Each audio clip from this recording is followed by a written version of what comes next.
It's the Opie and Anthony Show.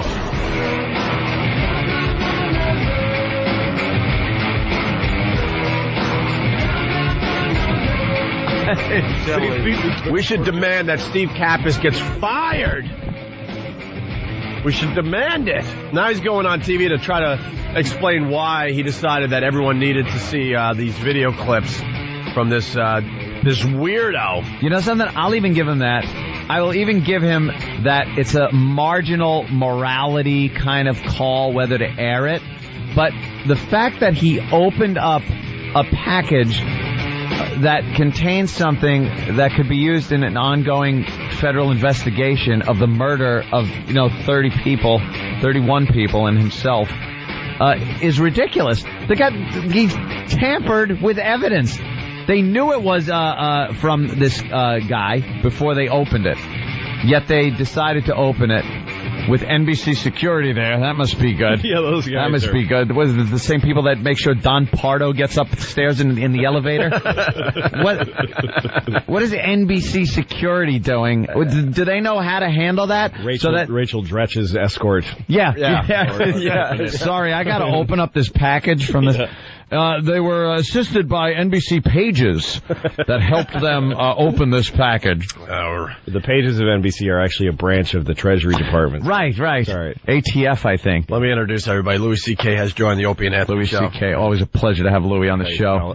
Playing Caroline's all weekend? All weekend, next weekend. This weekend I'm in Atlanta at the Punchline, and this coming weekend. You know what I noticed about Atlanta? It's a huge XM market for us. Yeah? I noticed that. For some reason, they love this show in Atlanta on XM. Because we're not on a regular station down there. It's a dirty town. My tickets down there go like flapjacks. Do they go like flapjacks? That's a wonderful way to put it. So Atlanta this weekend. That's wonderful. Caroline's in New York next weekend. That's right, next weekend. Caroline's all weekend. All right, so what do you think about this whole thing? This is obviously the only thing to talk about. Well, I was telling Anthony, it's all made me really sick. And even the kid doing the shooting is the least sickening part of it at this point. It's some kids are dead. But what the media is doing, it really is. That's the most outrageous, sick part of it. Because the other thing is yesterday's news. John Hinckley was on the cover of People for shooting John Lennon. That's how far back it goes. If you kill somebody, you're guaranteed. You're on the news. You mean Hinckley for Reagan or Chapman? Did I screw it up? Yeah. Yes, you did. You took Mark David Chapman. Everyone does that. Crisscrossed your murderers. Well. Everyone does that because they were so close together. And Lennon and Ronald Reagan were very very much alike. Politically, yes. Yes, they were very. Yeah. Nobody told me there'd be days like these. Well, oh my God! Imagine all the people living life in peace, Mommy. Was he really for peace? Let's want to get into it. Faux pas. The bombing starts in 5 minutes. Just talking about the Russians who have missiles pointed towards us, too. This is on? What? Yeah, hello. Testing. What happened? That was when Reagan was, before he was doing a sound check on the radio. Press conference, yeah. For his fireside chat or whatever. Yeah, for his radio mic address. levels. And he went to 1, 2. They said, can we get a level from you, Mr. President? He said, 1, 2, the missiles are flying, we're bombing Russia. Yeah. He was joking. The bombing starts in 5 minutes. It wasn't on the air. It was a joke he made to the engineers, and someone said, and they made his thing. That's a good one. Yeah, they did. Yeah. Yeah. All right. Well, there he is on the phone, Steve Kappas. Yeah, we got to get that audio. We'll have it in a few minutes. But the thing is, well, first of all, I see the kid. I see him I haven't seen the thing. I just saw on the cover of the newspaper. Yeah. He's a boring loser. Thank you. Right. Even now with the shooting, even if I met him, if he came back from suicide, and I'd be like, yeah, what's up? We're talking. I'd still shun him. We're busy over here. Yeah. Just a nerd. Yeah, bummer. he had nothing to say in this, what they're now calling his manifesto, his multimedia manifesto. Yeah. Which, until you kill someone and then kill yourself, it's your YouTube videos, your blog, and your MySpace page. Yes. That is just boring as hell. But then once you kill a bunch of people and yourself, it becomes a video multimedia manifesto. Yeah. He felt invisible. And he's still now. He's really invisible. Yes, he's dead. No, you won't be seeing him no more. He sent a press won't be seeing him no more. Headshot. Yeah, he sent out a press kit. Well put together. That's what they said. Quotes about him. Yeah, it's a press kit. Well, you want to get into it? This is how it all went down last night. On NBC.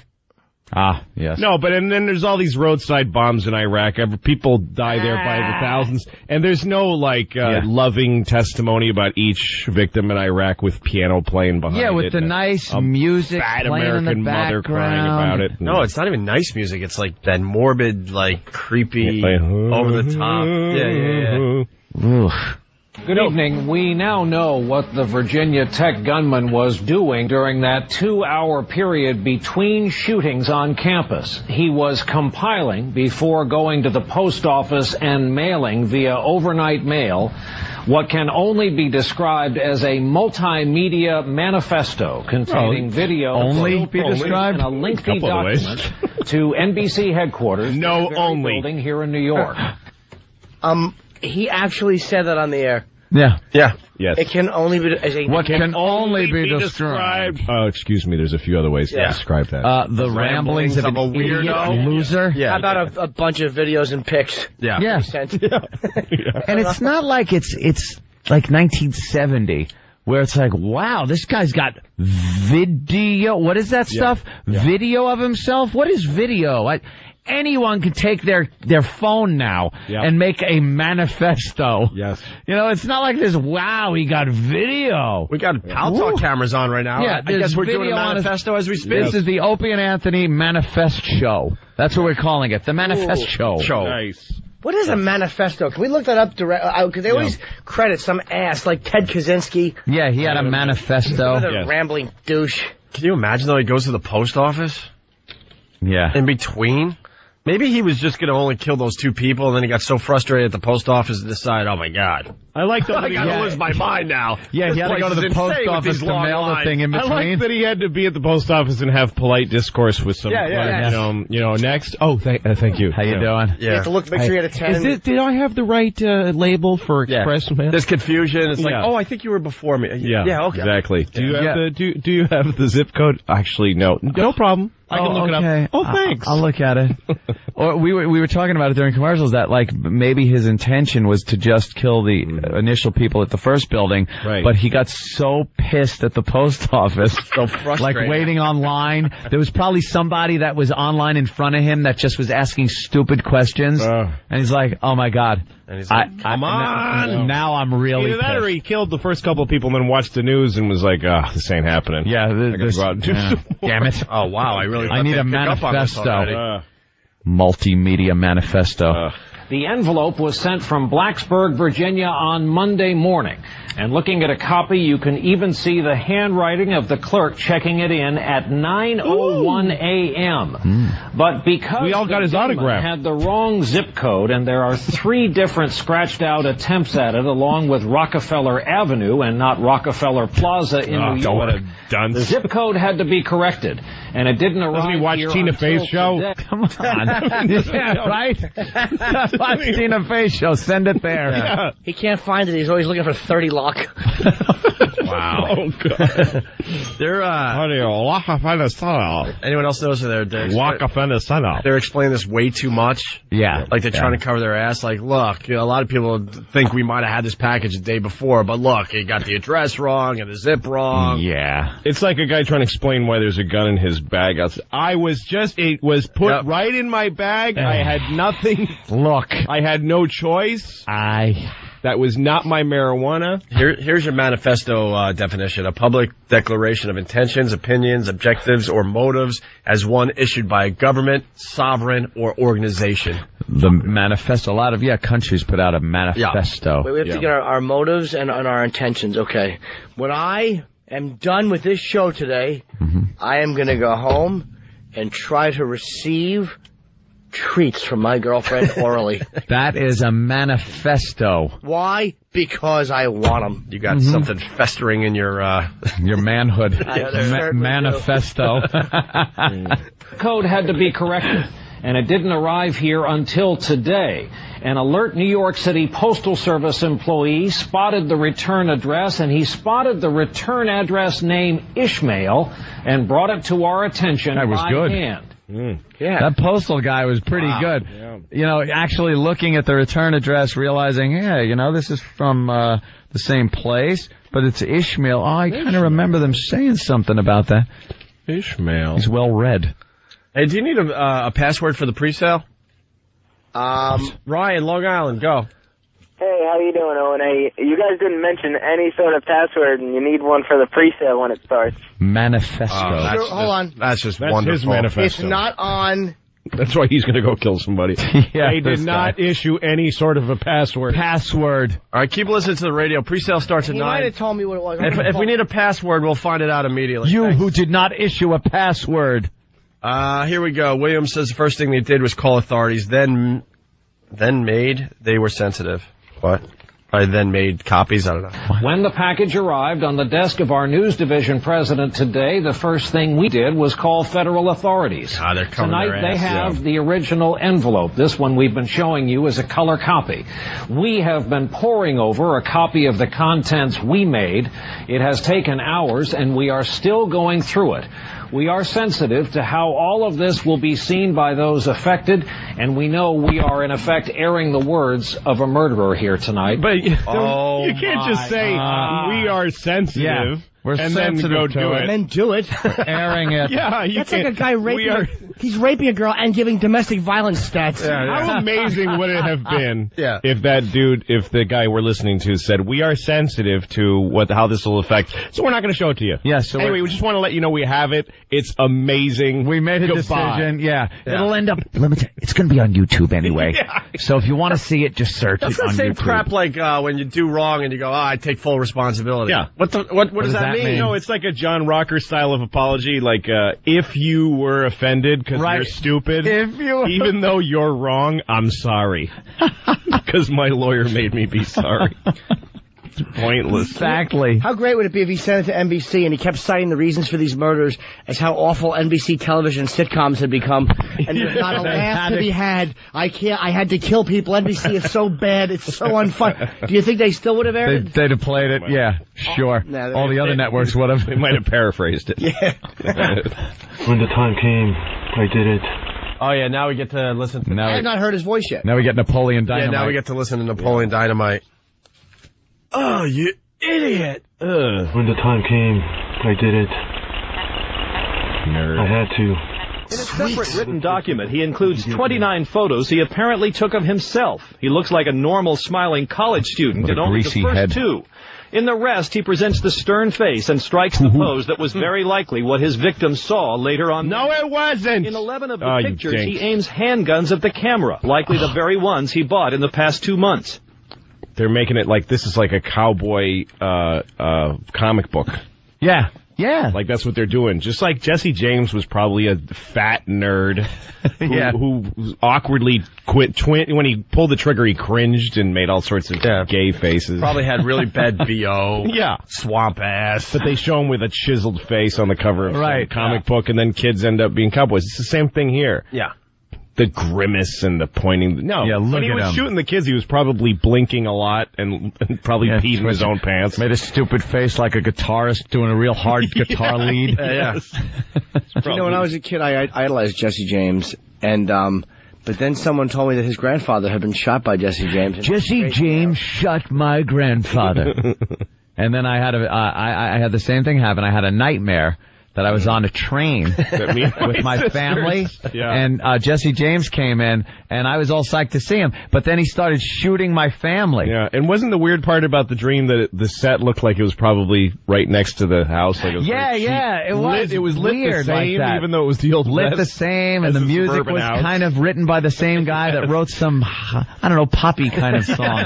And then I wasn't sure what was happening, but for some reason, my father had fallen with his face on the pillow, and Jesse James was behind him, grabbing his hips and trying to help him up. Weird. Holstering the old pistol.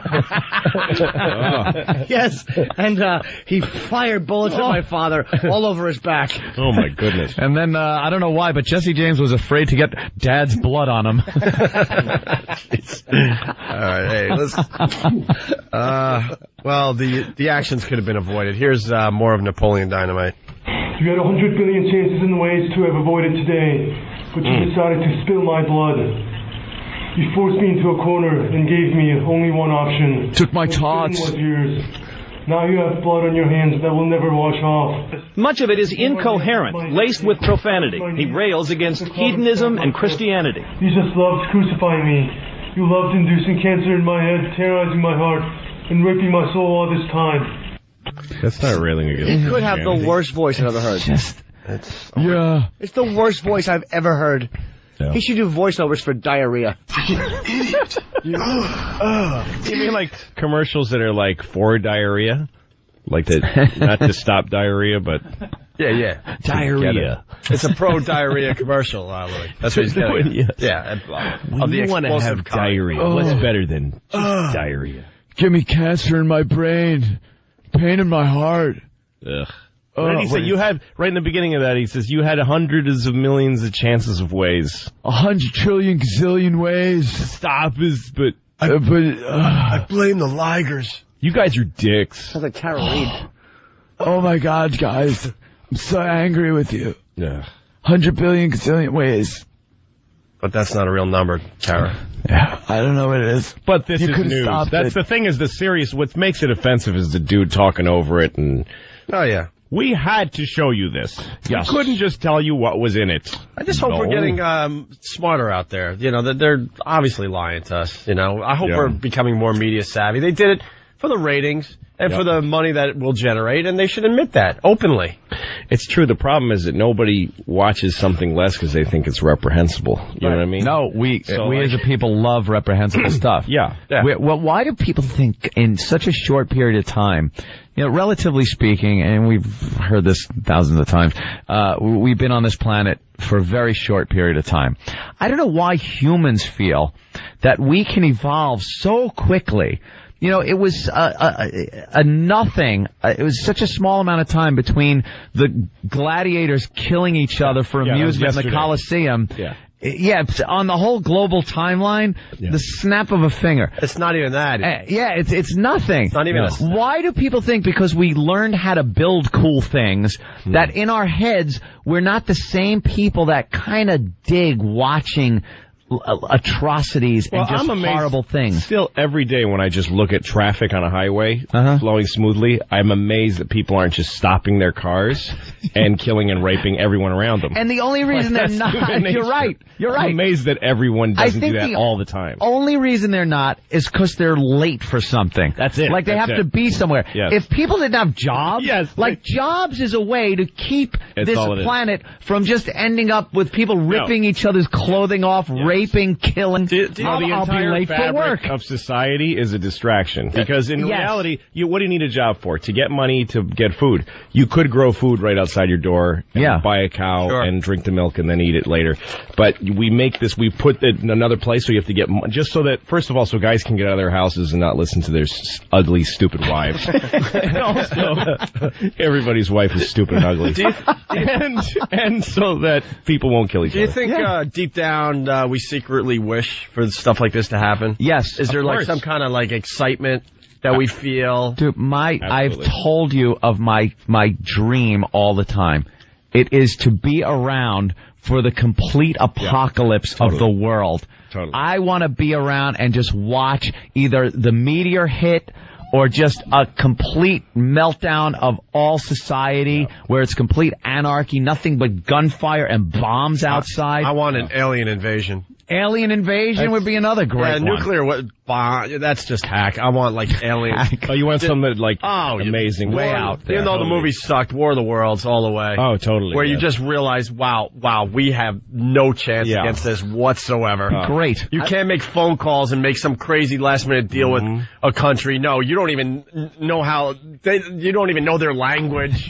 No, when they started making warnings about Katrina, I gotta say there was at least 4% of me that was going, come on, Levy. See it? Yeah, don't hold. People are like, you're crazy to say that, but I think secretly we all have that deep inside us. Like, why do you think people watch the news so much like that? When there's big stories, the ratings go up on the news. What are they watching it for? Hoping, please solve this and get it off the air so I don't have to see it anymore? When the guy got that envelope, after he, pulled down his pants and did what he obviously did immediately to relieve himself of the anxiety he was feeling. Sure. And he gathered people together and they said, okay, what if we release this? What happens? Well, people will be really upset.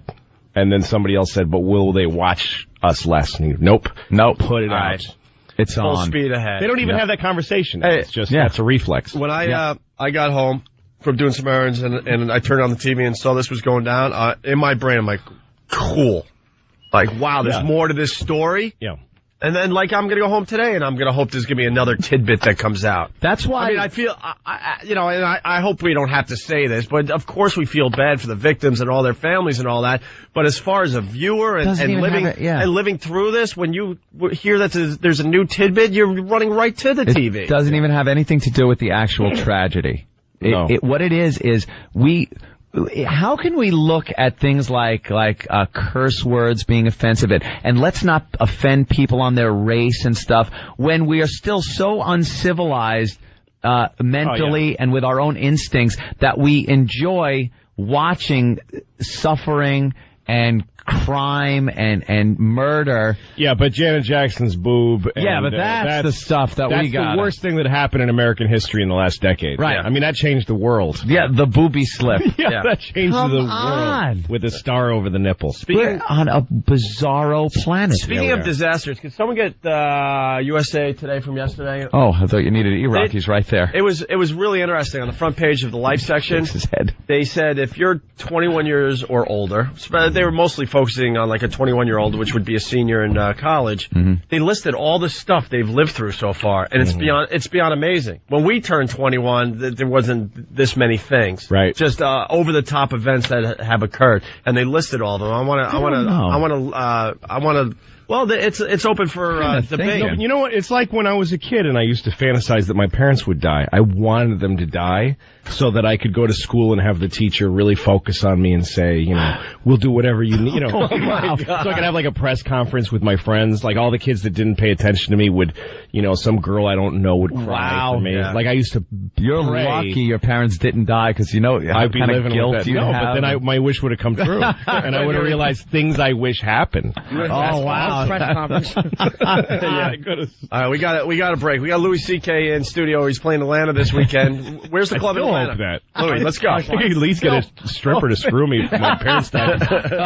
Atlanta, the punchline in Atlanta this weekend, and then Caroline's next weekend here in New York City. Highly recommend. And you're going to be part of the O&A Traveling Virus Conference. I am. I'm going all over the place with you guys. With pre-sale tickets starting at 9 a.m. You might need a password. I don't think you do, Pete said. We don't have to go through a website, right? We're going to go right to Ticketmaster? No password, Kenny? No, you got to go through a website, a link? Yeah.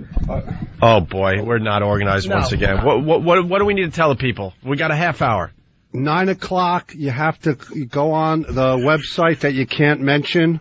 Our website? Yeah. Okay. Or you can go to your myspace.com/virus tour or myspace.com/Opie and Anthony and click on the pre-sale link. That's the only way you can get these special tickets for the special O&A fans. We're finally getting that info out. Why was nobody telling me this while I was announcing this for the last 3 days? No one told me that you had to do that until a listener just called in. Because it's really just a show and some radio. It's not like... Right. What are you, the president? Well, I should have been. Why wasn't I told? Nobody told me. It's a matter of national You know what? security. Tickets go on sale tomorrow morning. Get Khrushchev on the phone. You're a marginal human. That's why. No, but Lou, I have got a lot of importance. All right. I have value. We really got much. We got a break. We got more audio from Napoleon Dynamite / the killer, the shooter, whatever the hell you want to call this weirdo. More with Louis C.K. and blah, blah, blah. It's Opie and Anthony. It's the Opie and Anthony Show. We're back with the Opie and Anthony Show. Once again, Jimmy, pre-sale tickets are happening very soon, and there was some confusion with the info, so... They start today at 9 a.m. Are we allowed to say the website? This the name of the show, website. Yeah, Opie and Anthony, you know what had to do. You got to click on the pre-sale banner to purchase tickets. I know this is the first you guys are hearing it. I wasn't aware of it. So tickets are limited. And Peachy wrote in parentheses, this is true and not me trying to hype the pre-sale. There might be 500 in every market going on sale today. They're really good tickets. So you go to our website and click on the pre-sale banner. And I'm sorry I didn't tell you that sooner. I've been plugging this all week, but I did not know it. Yeah, I was confused about, pre-sale. Anyone can find the pre-sale info, but now it makes sense. You had to go to our website to get the password and all that to get these special tickets before they go on sale tomorrow. Hey, from the USA Today Life section yesterday, so all in their lifetime, from 1986 to the present, this is what these kids that are now seniors in high school. People that are 21. This is they're what pretty much their seniors. Through. Yeah, this is what they've lived through. They were live for the shuttle blast back in 86. 21 or under, you said, right? Not 21 or over. From 1986 to present, all in their lifetime. So 21 years. If you're 21 or older, you've lived through all these events. Obviously, if you're in your 40s, you lived through a few more. But just 21 years old. Mm-hmm. You were alive for the space shuttle explosion, the first one. Waco, Texas. Oklahoma City bombing. Olympic bombing. Columbine.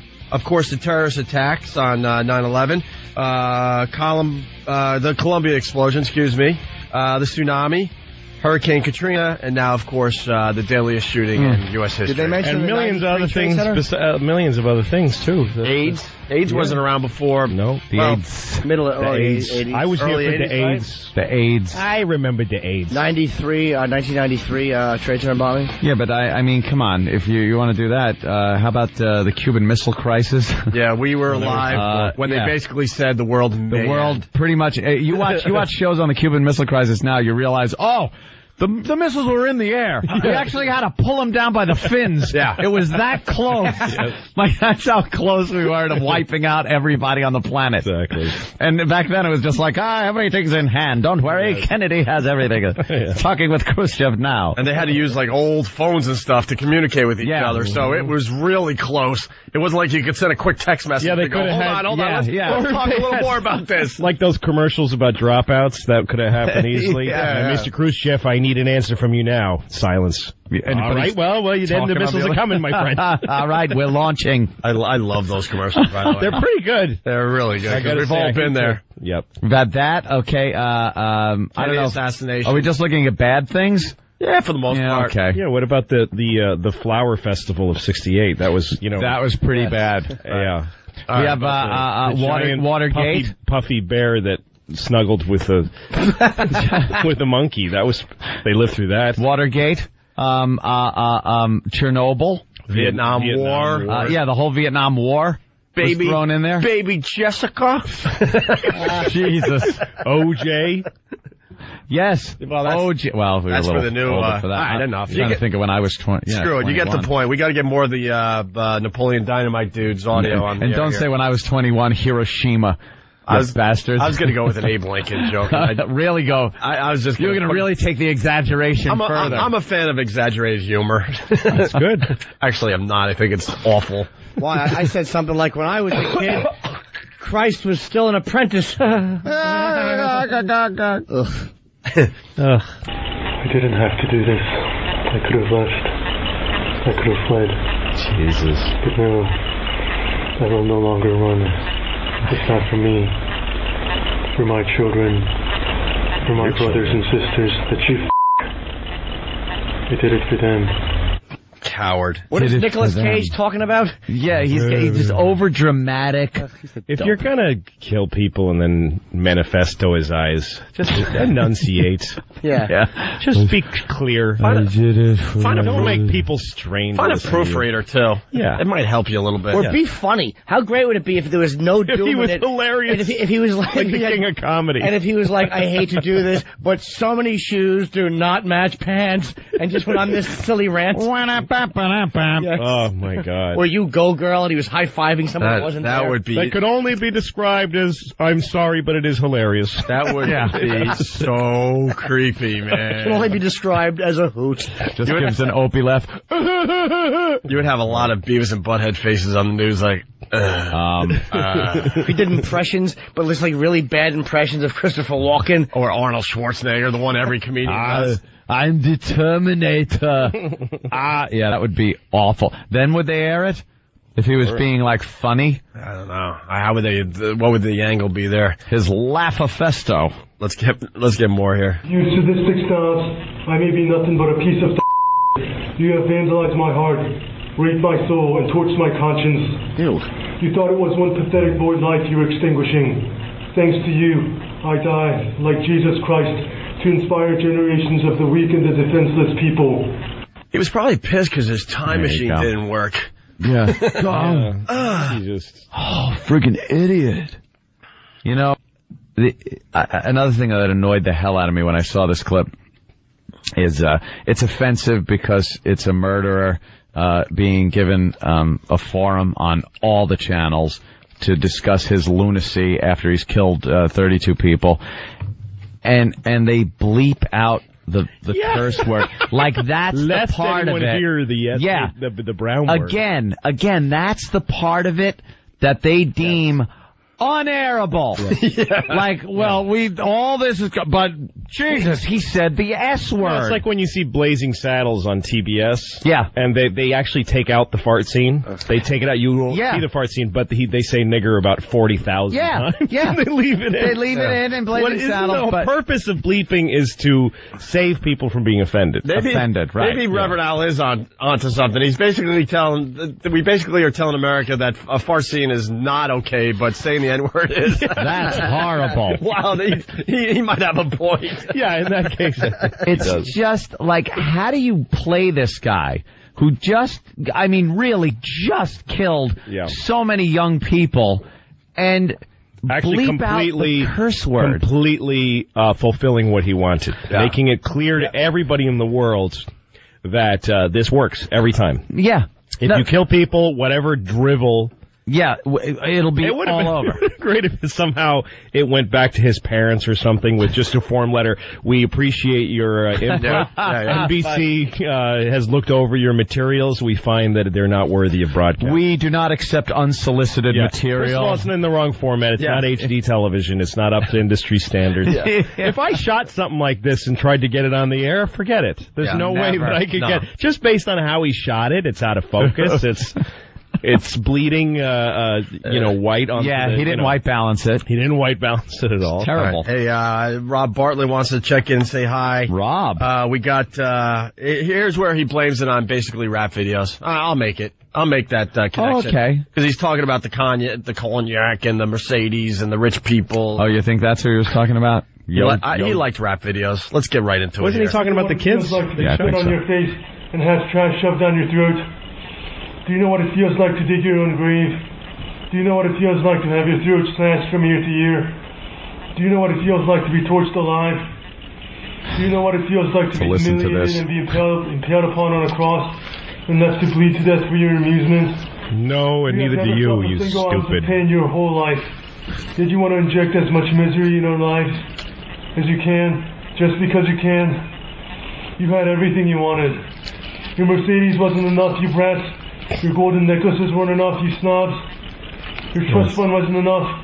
Your vodka and cognac weren't enough. All your debaucheries weren't enough. Those weren't enough to fulfill your hedonistic needs. You had everything. Somewhere in his brain he had to go, I think I finally got it. Yeah, I think I got my mission statement. All right, one take. That was good.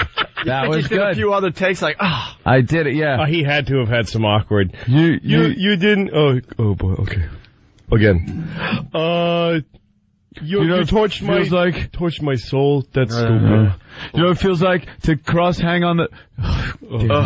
Beep! with the funny cartoons sticks. Yeah. It'll be on one of those bloopers shows. Outtakes. Yeah, and the cannonball run. Yeah. He laughs and somebody's like... With the credits rolling next to him. Hal Needham comes out and cuts the whole thing off. All right, cut. Oh, you idiot. Camera wasn't on. Dom DeLuise laughing in the background. And finally, Brian Williams. Here's another, mission statement from NBC. Listen to this horse crap. We should probably say we're working with law enforcement on some of this because we don't want to create any more heroes or martyrs from this. Too late. No copycats. Wait a minute, we're working heroes or martyrs. What does that mean? We're working with law enforcement. You're not the FBI, you dopes. You're not working with anybody. Hand over the material and shut your mouth. Here's what he said earlier. The whole way he worded it, the president of NBC News Division there, he worded it like, law enforcement told us that airing this wouldn't interfere with their investigation, which doesn't mean law enforcement didn't tell them, don't air it. No. He said it wouldn't interfere with their investigation. That's when he was asked, did law enforcement, was there concern about airing this material? The question that was asked, was there concern based on copycats? But he answered it.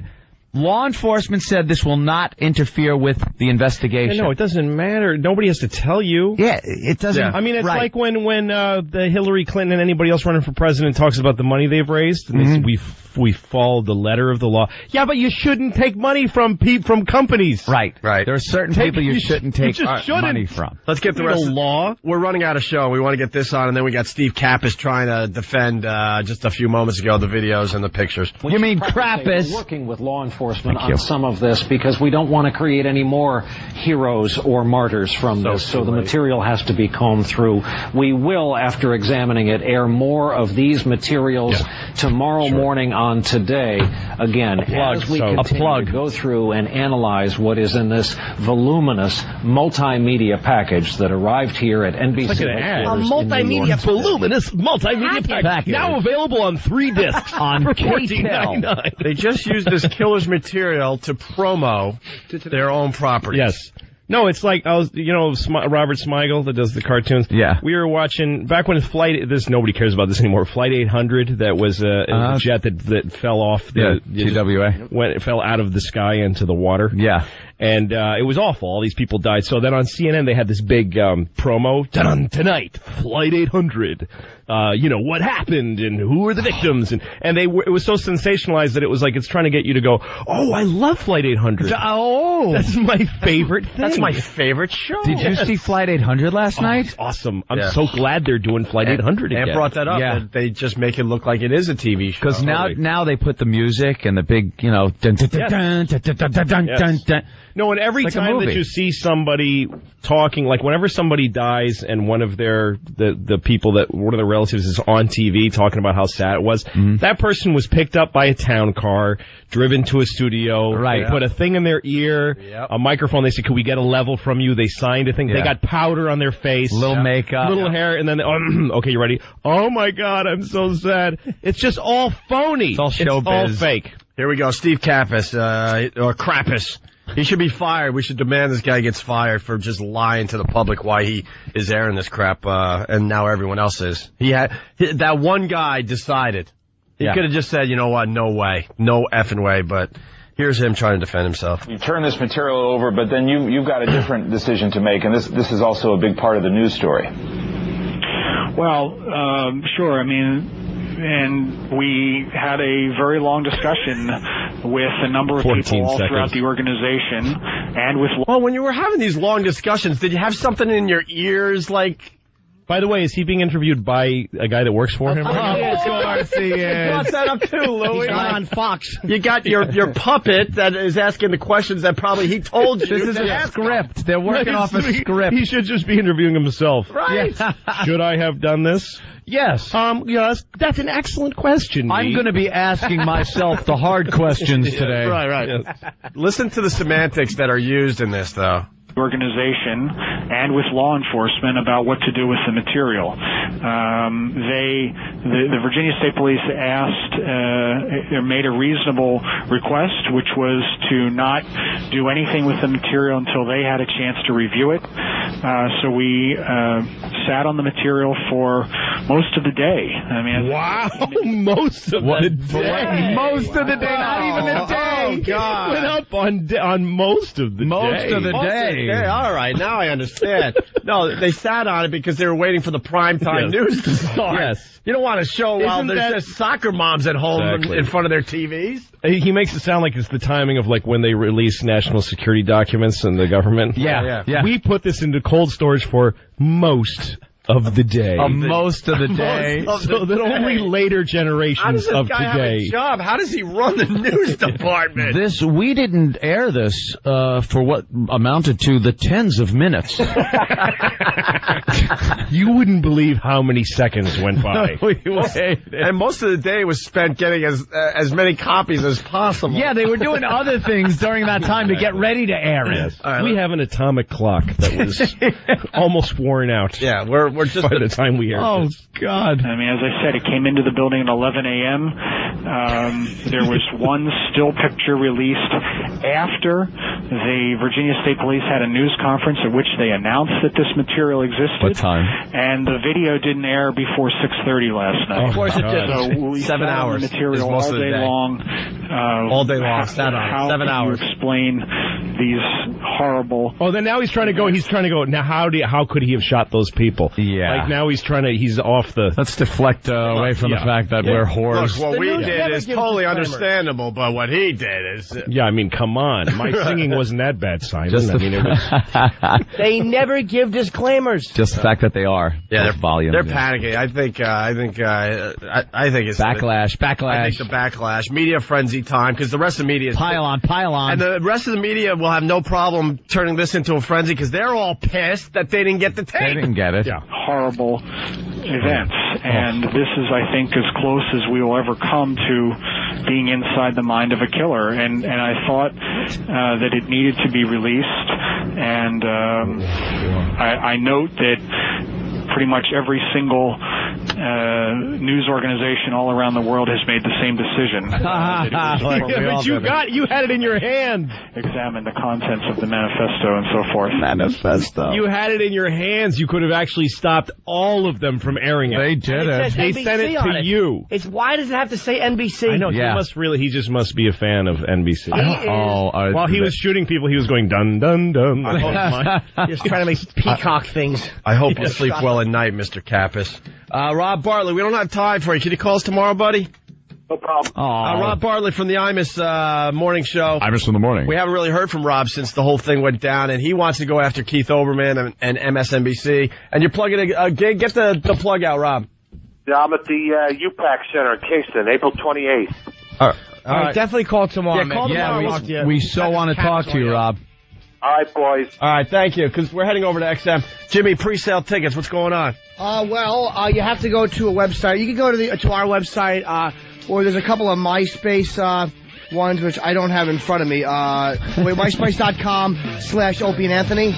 There's a link there for the pre-sale, which is happening in 5 minutes, gang. I'm excited. For all the gigs. I mean, Louis C.K. is on all the gigs, and I'm on the gigs, and Bob Kelly's on the gigs. Yes. And Bob Kelly's blown out by the side shoes are on the gigs, and Patrice is on the gigs. And really fast, a message to Buffalo. I mean, your team is kicking my team's ass, but we really do want to go to Buffalo for this O&H Island Virus Comedy Tour. I think they're starting to get a petition together and such at the station up there at the Edge. I know Shredder Reagan are helping us out. I want to go to Buffalo. Yes. We got to make that happen. And we had such a great time last time we did a live show in Buffalo. We haven't been back since then, and we're blowing up in Buffalo, and the tour needs to get to Buffalo. I don't know what we're waiting for. Darien Lake is perfect for this tour. And tomorrow night I will be in Chicopee doing one show. Because 2 shows, well, let's be honest, that wasn't going to happen. What? I just wasn't going well. Chicopee. Very surprising. It's Western Mass, not the Boston market. So I'll be up there at the Comedy Connection, just having a ball. Chicopee. Louis, Atlanta this weekend. Atlanta Punchline this weekend. Next week, Caroline's in New York City. And also, Shameless, my HBO specials. You can get it on Amazon right now. Very cool. All right. Too many plugs for the listeners. You guys figured it all out. I don't know. Yeah. All of a sudden, they're going to... whatever. Just to listen to the replay. Hey, guys, thank you so much. Listening. We'll see you at XM. If not, have a good day. All right. This show is flying by today. We got Louis C.K. joined us for the walk over to XM. And as we're sitting waiting to start the second half of the show, we're watching TV. And we got the grieving mothers, talking to the media. And we're trying to figure out what would motivate a parent to go on CNN, Fox. Cry openly on beautifully 3-point lighted television. Yeah. 3-point lighted. With the makeup. They had to sit in a makeup chair, and the makeup artist had to say something like, wow, I'm really sorry about what happened. Oh, yeah, thank you. Yeah, all the little small talk. Her hair was done. She was wearing, earrings and lipstick and She had to pick out her TV outfit today. Of course Yeah. What am I going to wear on TV? Yeah, it's not like someone tapped her on the shoulder and said, "Hey, you want to talk about it?" Oh my goodness, no. She had to make an arrangement and show up. Somebody fed a microphone up her shirt. Do you mind? Someone had to giggle and go, "Do you mind? Your shirt. I don't want to molest flip it on here." Yeah. Clipped on the mic. Does that come down to your desire to always have attention? Like, I mean, you're distracted. Like, your kid died. It's an awful thing. And like Louis said, the phone's ringing, and you actually have to like put your hand over the receiver and go, "It's MSNBC." Oh my God, I've seen that guy. Brian Williams is hot. How do you just not fucking unplug the phone? How do you not tell any news media that calls you, get the fuck off of my fucking phone? You got to think there's some parents that got the exact same phone call and said, "Go fuck yourselves." There has to be. You don't see, 30... Like I remember watching in Boston years ago, some kid in Medford, or one of those awful shit neighborhoods in Boston, fucking Medford, somewhere next to the fucking airport, next to Logan, over by the Sumner Tunnel, all those fucking cunts up there. So some girl was killed, and it was one of those row houses where there's just chain link fences and just death and bummer. You just feel death. Yeah, a bunch of people. Depression. No one cares. So some girl dies, and her brother's on the news, and he looks into the camera because he knows he's on. His sister just died that day. Yeah, and he goes, "I hope justice is served. I hope it's served soon and harsh." And he said it really, and even the reporter looked like, "Dude, calm down. You're weird." Yeah, served soon and harsh. Yeah, people really love the idea that they're gonna get to be the victim on TV, and she cried. Not even like putting her hand over her eyes, just tears, gushing.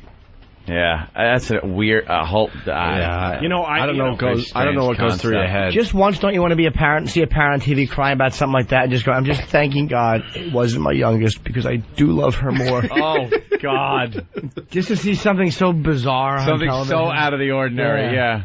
So, like a bad flight or something. Weird. I'm sorry, but it's like, what could possibly come out of it that's positive? Nothing. Unless you're like using the media to make some kind of stand and try to get changes made and how they handle this stuff and how they prepare for this so it maybe doesn't happen again. Then maybe. I'm not hearing that. I'm just hearing like, "Oh, my daughter was an honor student," and like I can't imagine I would ever do that. No, I can't imagine in a million years.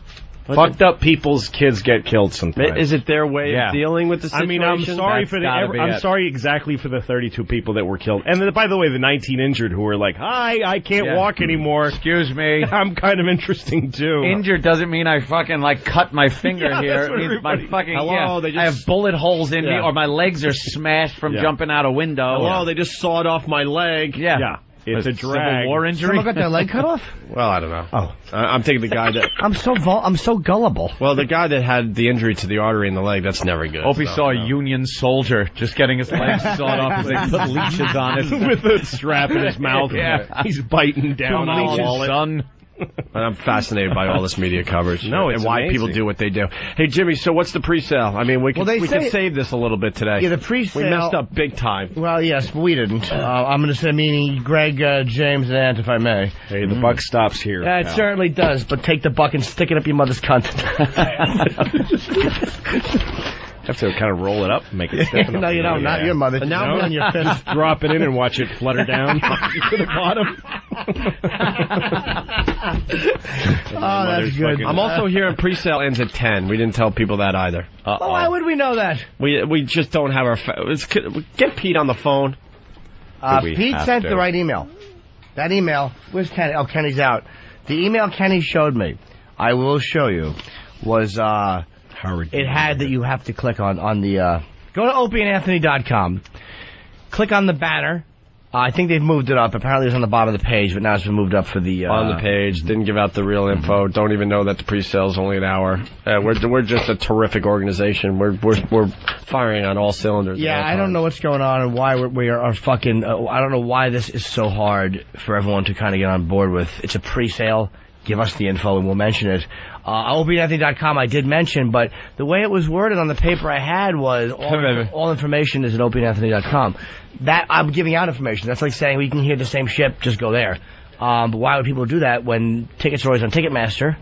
Yeah. And I'm telling you, 9 a.m. So you go to Ticketmaster. No. You got to go to myspace.com/OpieandAnthony or go to opieandanthony.com, and on the front page it will say pre-sale, and you click on it. And now, this is the first I've heard of it. It's from my friend here, says it's only an hour. Only till 10 a.m. Yeah, so that's good. More information that we didn't have until 5 seconds ago. 9:20. Yeah, 9:20. Well, who knows what else is? Maybe there's another piece of information that's being withheld. And you can only get these tickets if you can prove that you have not consorted with any non-whites in the last 30 days.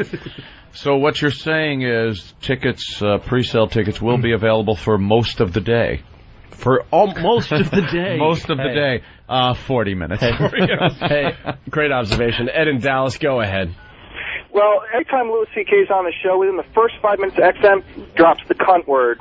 Of course. And it took him about a minute. And why not? Of course. I love it. And why not, my cunt friend? is the greatest word that was ever called to a cunt. I'm putting you on speakerphone, Pete. All right, now, Pete, I love when everyone tries to defend themselves now. Can you hear me? This could be this is going to turn out to be women. Pete says, Pete, you're on the air. Do you want to straighten this right out? Yeah, the pre-sale started this morning at 9 o'clock. It's through a company called Music Today. You can get the link on opieandanthony.com. The pre-sale goes into at least 5 o'clock tonight. Maybe longer if we extend it a little bit. And that's pretty much all the details you need. Wait, hold on. Now, where did Opie just said, because he was told that it ends at 10 a.m. Where did we hear that? Oh, just some dumb caller that I assume had the right info. I'm guilty too. From the callers. Opie just got his info from the fucking multimedia manifesto of a caller. The guy said 10 with something, and he thought that was when the pre-sale ended. All right, so the pre-sale's going until 5? It goes to 5 o'clock. There's not a lot of tickets available for each city. They can only give you certain. Okay, and what do you think about what do you think about the tickets actually going on sale tomorrow? What do I think about them? I mean, like, they're going on sale at 10 o'clock tomorrow morning, and what markets, all that stuff. They go on sale. We already know. Shut up. Goodbye. Oh, he was all revved up. See, that's how you get Pete talking. You just ask him about fucking dates and ticket sales, and he'll just fucking go. He's in a lather. All right, so that's good news. We're till 5 o'clock. All right, so you could go to opieandanthony.com and click on that link, and you'll get some tickets. Hey, Mark in Jersey, go ahead. Hey, how are you guys doing? Good. Welcome aboard. All right. Just wanted to tell you, a friend of mine was... Sir, Opie was trying to talk. It don't matter. Go ahead, Opie. It's your gig. Fuck this guy. No offense, sir. It doesn't matter. All right. A friend of mine was killed as a firefighter in the Bronx last summer. Right. And the reporters, of course, descended upon the parents' house trying to get the exclusive story. And the parents didn't want anything to do with anybody coming in the house talking to them, completely devastated. And it got to the point where one of the reporters actually posed as a flower girl to get herself in the house to talk to them. And it actually got to the point where some of the brothers took matters into their own hands. And after we detonated a fire extinguisher in the back of a news van, they got the message they weren't welcome. What'd they do in the back of a news van? Detonated a fire extinguisher. Now, let me ask you a question. What was the reporter's name who posed, and what was network? She posed as a flower girl. Who is she? Well, I don't want to get anybody in trouble. Yeah, what do you mean you don't want to get somebody in trouble? I don't know if we can confirm this. We could get in trouble. They're relentless. Absolutely relentless. All right, you made your point. Just Thank his you, sir. story. If we knew it was true, if he gives a name, then we could be liable. We're actually smart broadcasters. Okay. People don't know that. I'd love to know give out the name. I don't care if it's true or not. I am a dumb cunt. She was probably a cunt. That's right. Hey, could you get And if it wasn't her, whoever we name was probably a cunt too. Absolutely. Damn rich cunt. I kill rich cunt.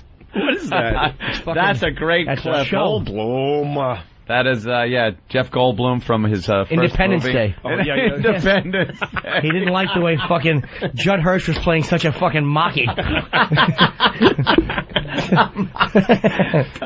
That's from Death Wish.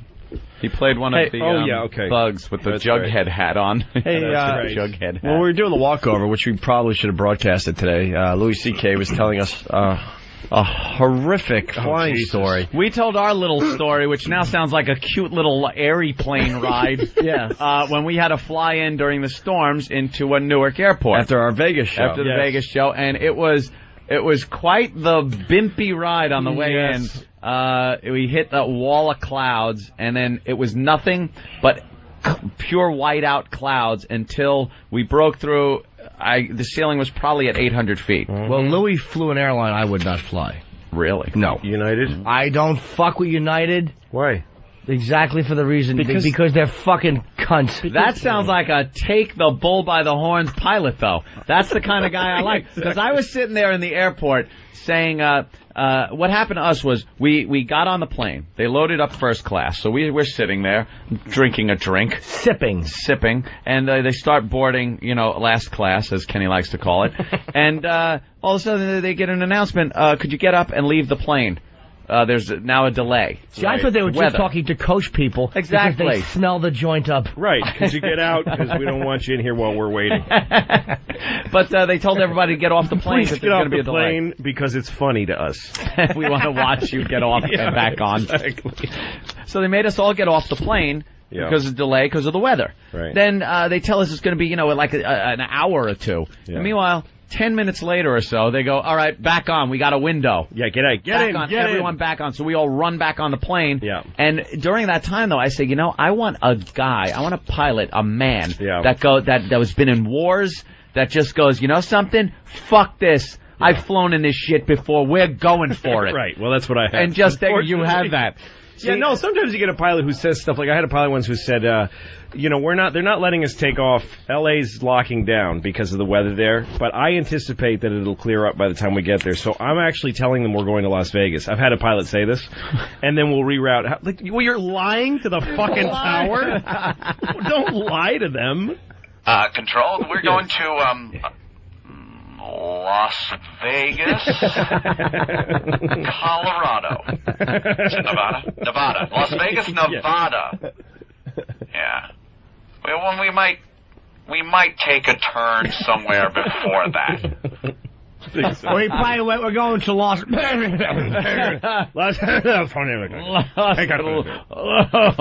Guardia. But so this guy, we're sitting at the gate waiting, and then he said, actually, the delay isn't because of the weather, it's because the fuel gauge is broken on the plane. Of course it is a hunk of shit airline.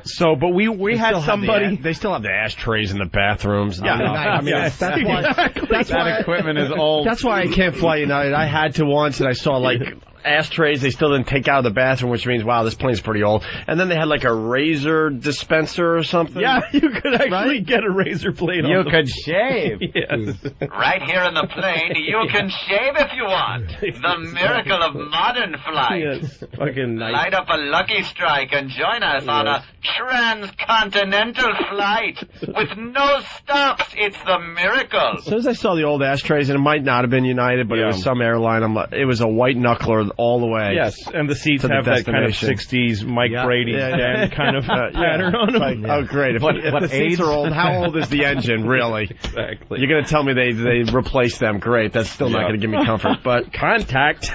Contact. Yeah, the engines are made from space-age polymers. Yes. So the guy says the fuel gauge is broken, but we filled up the tanks, we topped them off, and we had someone climb up and look in the tank. That's what you do when you have a motorcycle. And you don't want to know, yeah, exactly. You don't want to know that there's a dude, you want to think that something really weird and scientific is... Right. It's like a dude looked in the wing. Some guy looked. I hope that dude is not a fucking idiot. Now I have to hope... Well, you hope he has depth perception. Yeah. And hoping he's not just hung over oh yeah, I checked. Exactly. Did you check the wing? I fucking checked. Of course I did. Shut up. Fuck you. Fuck all those people on that plane. But since they tell me there's a little minor thing that's broken, I'm like, what else is broken on the plane? Yeah, exactly. And usually when your car breaks down, it's not one thing. All of a sudden everything is breaking at the same time. But here's the thing. This was like a little time release capsule of terror that he left with us because he said this is no problem because we know we have more than enough fuel to get there. Sure. Because it's full. That would be more than we need, and we can even circle for a little while with that amount of fuel. So then we get to LaGuardia and we're circling and circling and circling, and then he says, we've only got 20 minutes worth of fuel left. How the fuck does he know that when the fuel gauge is broken? Yeah. Yes. He did a math problem in his head, probably. He did it. He did it through time. But look, he's saying he knows how many hours you can fly on a certain amount of fuel. Yeah. But if maybe there's more stress on the engine when it's going through bad weather, headwind. If he's 5 minutes off, we're gonna drop from the sky like a set of fucking car keys. Avianca did that. Yeah, right into Long Island. Yeah. So he goes. We got 20 minutes of fuel left. So and LaGuardia is trying to shut down, but it's minute to minute. So we're gonna go ahead and make an approach to LaGuardia Airport. And as we get closer, if it gets bad, we'll divert and use the last of our fuel to land in Allentown, Pennsylvania. We have enough fuel to do exactly that maneuver. Oh, my God. So then he starts coming in. We'll divert to a place where there's lots of big open fields where innocent people won't be killed. We will divert to the Verrazano Narrows. Ladies and gentlemen, one thing you won't have to worry about is fire. There is no fuel left in the tanks. Yes, exactly. We are doing 500 miles an hour, but you won't burn. Thank you. But so he starts coming and we start dropping down into the clouds. And it's the ugliest fucking... I mean, the clouds are yellow and brown out the window. It was nasty. Well, you were listening to it on thing, right? Yeah, and so me and the guy next to me, the fucking two idiots, we put on the headphones and listen to the channel that you can listen to the tower. You can listen to your plane talking to the tower. And so he says, United 266, we're making an approach. And then we hear LaGuardia Tower say, do not land 266. The winds are far too heavy. It's not safe for landing. We're shutting down. Don't go divert right now. How do you not pull the headphones off and just make believe you didn't hear it? And the guy says we can't divert now. We have only 4 minutes tops of fuel left. Holy! So we have to come in. Oh. And the tower's saying it's not a good idea, but go ahead because what else are you going to do? Give it a shot. Give it a shot, Jim. All right, hot shot. And right at that moment, the stewardess comes up to you. Would you like to have some coffee? No clue. Smiling. The flight attendants are all strapped in and invisible. They're nowhere to be seen. Yeah. And I'm holding on like it's going to help. I'm holding on to my fucking window, like the edges of the window, I'm stamping my foot just uncontrollably. Wow, you are fucking scared. Well, because we keep dropping, and once the landing gear goes down, and there's all that drag on the plane, the thing is pitching and rolling and making impossible banks to the left and right. I mean, it's like a like a joke. And there's a woman behind us holding two children, screaming and sobbing, literally going, "Oh my God! Oh my God!" She's doing exactly that. That's the soundtrack for everyone on the plane. Oh my God, that's horrible. And she's got tears bursting like she's on a fucking train to fucking Auschwitz. No, I gotta die. She's saying her kids with her. She's saying we're gonna die to her kids. She's telling her kids are gonna die. Fan-fucking-tastic. Yeah, and for the pilot sounding stressed. On even more than I've heard black box recorders, and the pilot sounds like he's smoking a cigarette till the second before death. He's like, "We only have 4 minutes of fuel. We can't divert." Like he sounded like that. You probably thought you were watching a movie. Oh no, it was like wow, this is great. Why wouldn't this be death? If I wasn't on this plane, this would be great to listen to. This is well directed. Yeah, I love this movie. I love the woman in the back seat. She was awesome.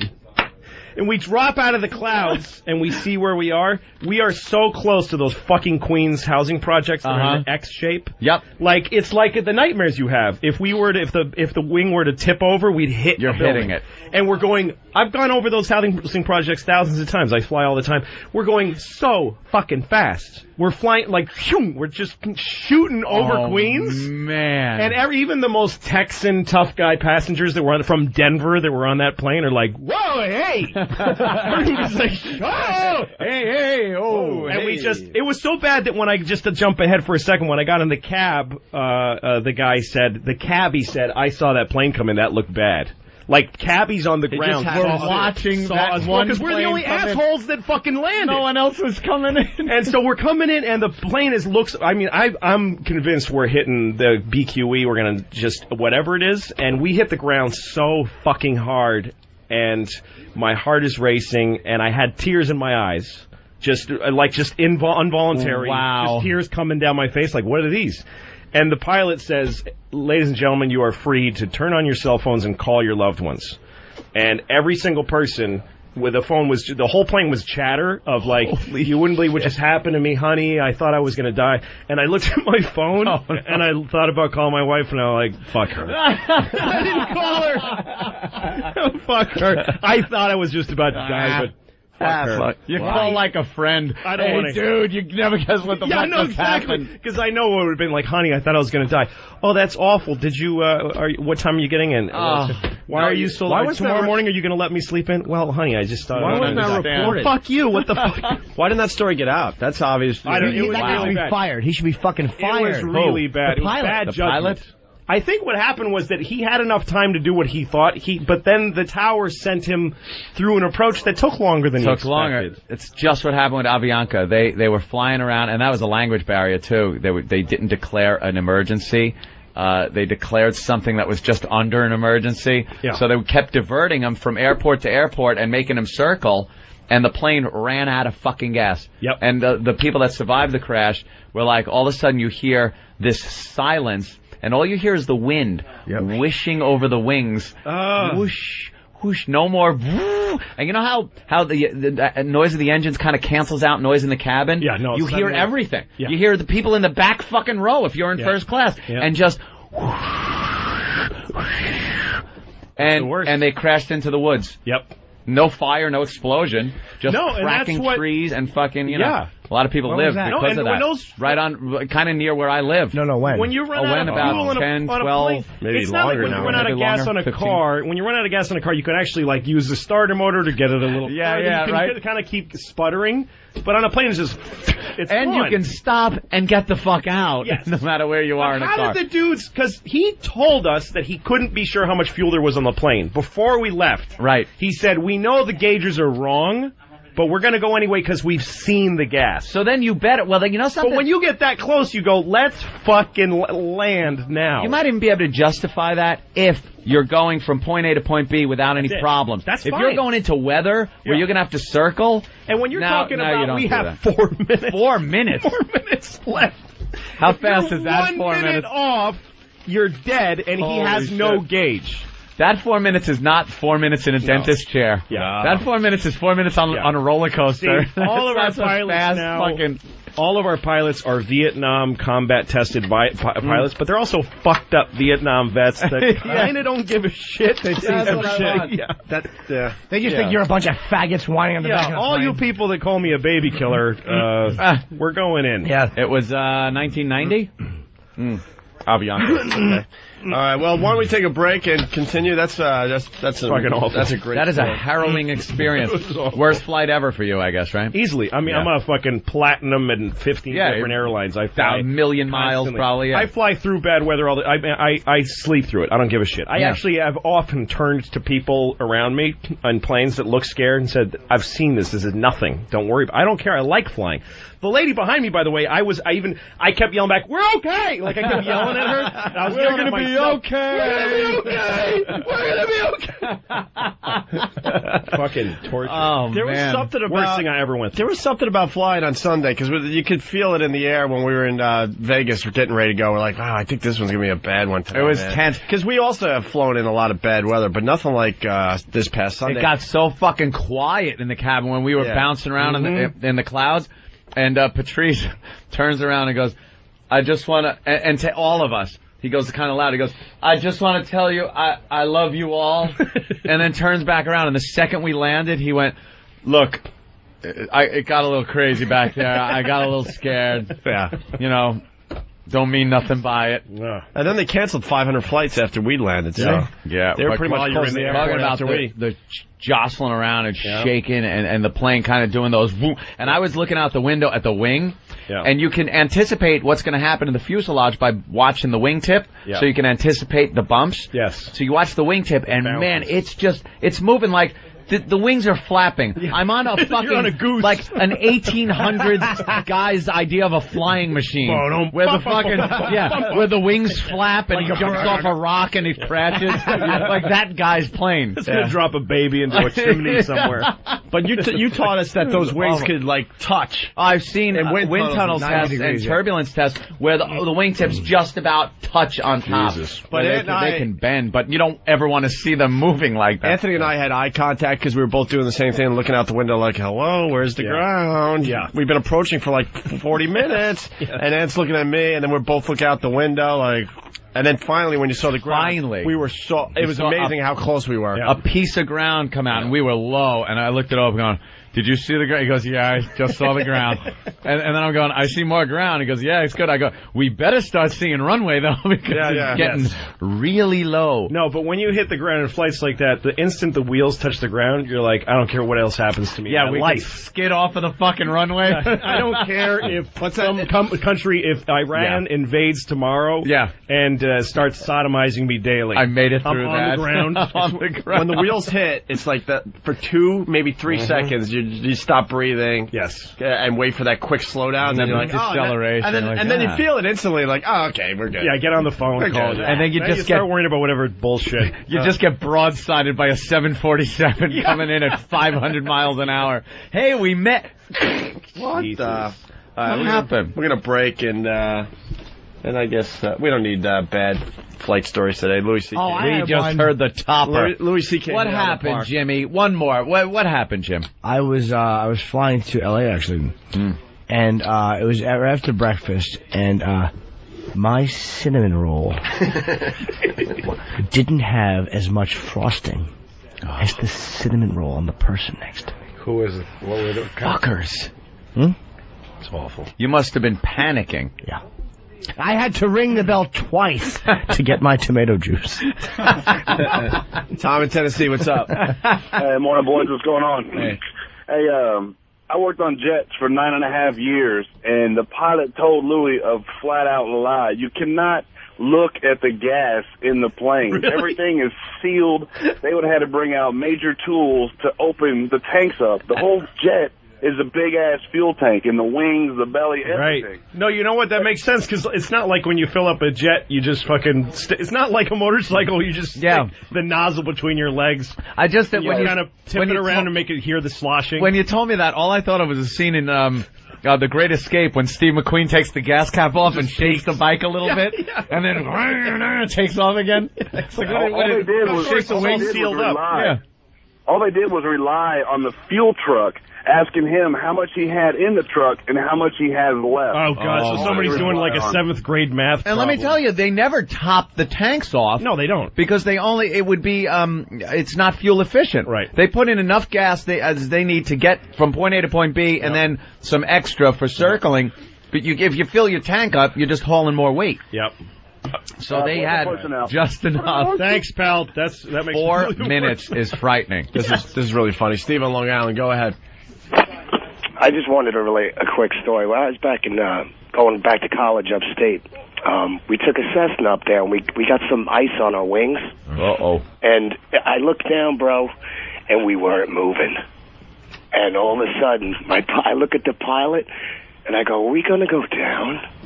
And he didn't answer, and my buddy in the back goes, we're all going to die! It was the sickest shit. What happened? All my life. And we were going backwards because of all the ice on the wings, man. Oh, that was scary. Going backwards? It might have looked that way, sir. It's crazy. Like a piece of paper. All right. And fluttering then a dragon came along. Yeah. That's right. Plucked us out of the That's sky. Right. Don't call the show again. You should have hit a mountain, you cunt. Kenny, can I help you? Yeah. Yes, can I say something? I guess. If someone will make your mic forward. Go, Ken, go.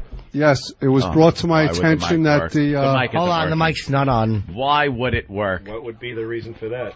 Except for... Dude, Than, the mic's on. Are you plugged in? Oh. Hello? No, okay. No, now the mic's not on because you gave him a dead I'm mic. hearing some kind of bassy... Yes? This is the best part of the show. Yes. Yes. Incompetent. All right. Doesn't sound like as loud as me. All right. It's not on, Kenny. I'm not even fucking with you. It's not on. Is this a bit? I can't hear it. His mic You hear is him not fine, on. Derek? Are you guys fucking with me? I swear to God, I do not hear Kenny. I don't hear him either. Give me the I'm not signal when fucking we're with doing you. a bit. hear him, Louis? Do you hear him? I swear to God, I don't Test. hear him. Test. Am I Wait a on? minute, Test. you don't... Test. I'm the only one that hears him? Test. Look, I don't hear him in to my prove headphones. it. Testing. I hear him. Testing 1, 2. Hello. I hear him through the outside. Hello, it's Club Oh my Soda God, how Kenny. weird is that? Right? I can hear him totally. I can't Paul, hear Club I can't Soda hear him. Kenny. The fuck, Morse? Club Soda Hold on, Kenny. Mars will fix it. Of course he Margin. will. He'll hit it with Club his Soda throat. Kenny. Now I That's hear good. it. All So right. he was on the whole time, but I was the only one that could hear him. Now I hear it. Well, the listeners got more Kenny, which they love. More Kenny equals more entertainment. Right. Well, I'll keep it short and sweet. This remember the old days? It was EXT1. Ah. Was it A or B? That's going back. That's an old bit. It was, yeah. It's always B. I forgot all about that until just now. Anyway, that's one for the old schoolers. Go ahead, Kenny. I just want to say real quickly, it was brought to my attention that the Mohegan Sun pre-sale tickets are all gone. Wow. So let's blow out the rest of the pre-sale tickets. How many do they have for sale? 20? You're a regular fucking cheerleader, Kenny. I love it. How many? So let's blow out the rest. Yeah. Come on, people. Let's do what we got to do.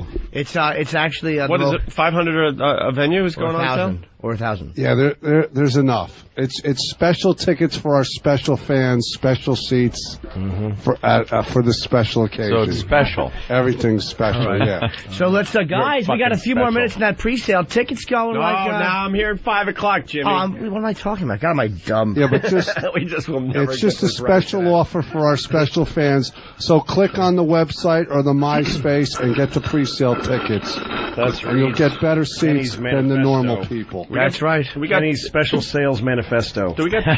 Was a manifesto. We got cheap tickets for the poor listeners. Yeah, in the bigger venues they get the standing room only. All right, cool. Yeah. All right. So I just wanted to say that to make everybody. Those happy. people won't heckle.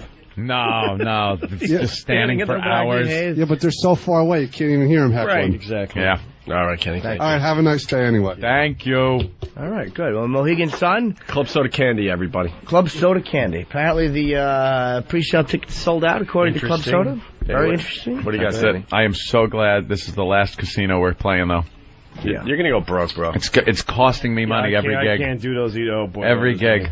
Yeah. Hey, so we got audio of a father and brother going on Larry King Live to talk about her death. Yeah, see, they went into the studios at CNN in Atlanta. If they're on Larry King Live, they went in, are they there live or are they talking? Or did they go Either way, they got driven somewhere, taken in, mic'd. Had to go through all the showbiz part of the news. Oh, Jesus. Wow, that is mic checks and making sure the lighting's right and the Hold on for the commercial. Hold on for the commercial. Yeah, exactly. Yeah, could you... can you hear somebody real friendly? Can you hear me? Yes, I can hear you. Yeah.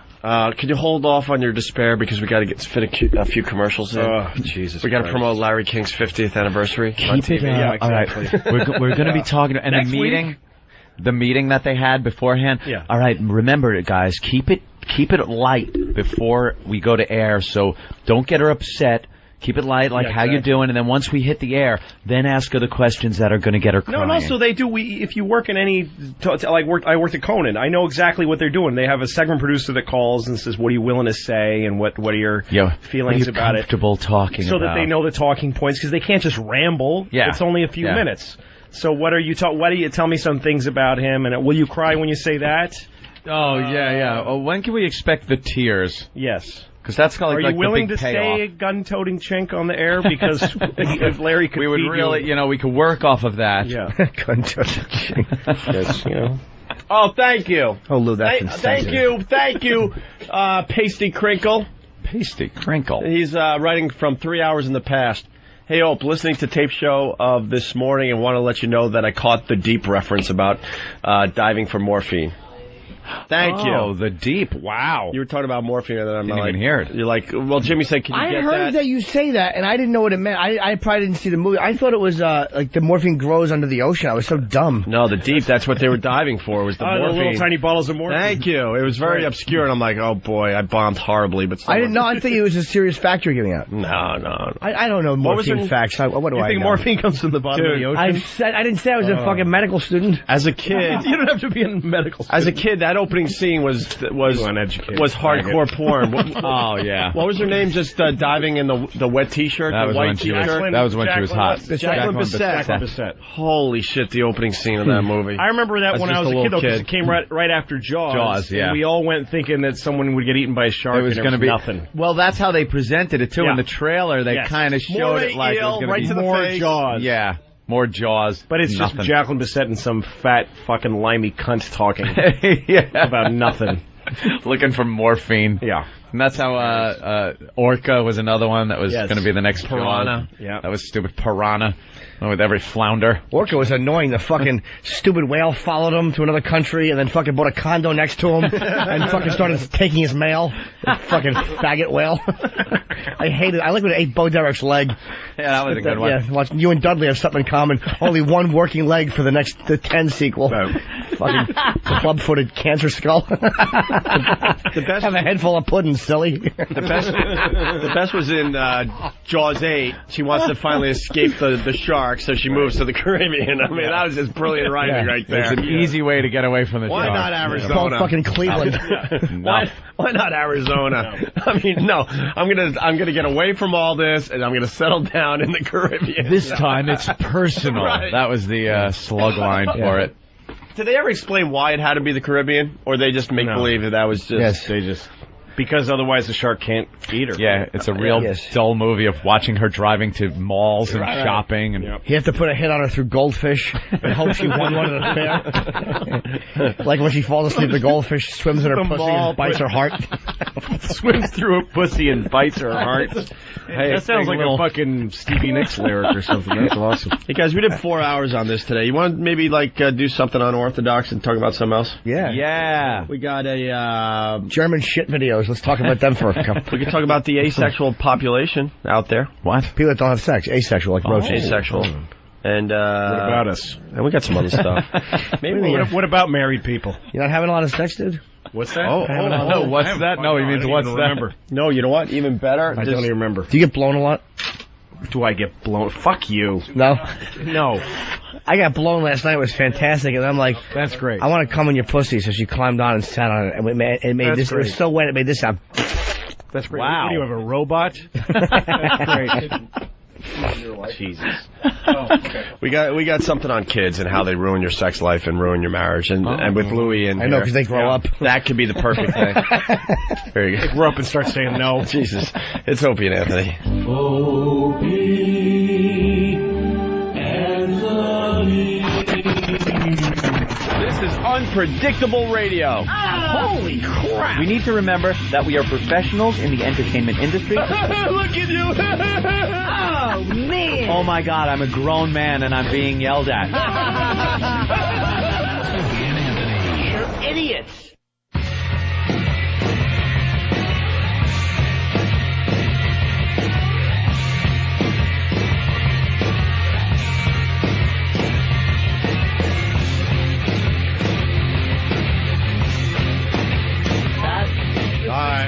More symbolism happening on the TV to make us all feel better. Everyone that died at VT will get a diploma when graduation comes around. See, I misread it. I assumed like your friends or traumatized. No, I thought everyone that is in the school right now will graduate. No, you have to have died. You have to have died. So the people that died, that were murdered, get diplomas. Yes. So What? This is we were just doing. This is somebody's mom who died that day gets a call. But we have some good news. Good news. Wait a minute. Is my son alive? No. He's going to graduate. Yes. So you're telling me he's alive if he's going to graduate? He's dead, but he's getting a diploma. He's still dead, but a diploma. How is that good news? Because he can get into law school. Are you kidding? From Virginia Tech? That's a great diploma. But that's a great credential. But you're telling me he's still dead? Yeah, he's look, fucking whining bitch. We let him graduate. By the way, his grades were shit. He wasn't even close, you fucking cunt. But he's gonna have a fucking degree from Virginia Tech. Okay. That's money in the bank. Okay, thank you. Thanks You're for the welcome. call. Yeah, about time to thank That should put a smile on your face. How does that help? I don't know. How does that fucking help anybody? Oh my God. Let's go to Jeremy in Ohio. Hey, what's up? Hi. There it is again. The cunt kills me. Got my daughter saying it now. It's all right. She'd have learned it from her husband someday anyway. Is she saying, Daddy, stop fucking my... Oh, my God. Blank. No, she's not saying that. Hold on. That was as vulgar as that could have been on every level. Cunt is in there. Baby incest and Daddy, stop fucking my... All right, you talk. No reason for me to try to improv. Go right ahead, sir. It's all about you. I didn't mean to riff and have fun. Go ahead. I left the word out. I was dropping her off this morning, and she said cunt.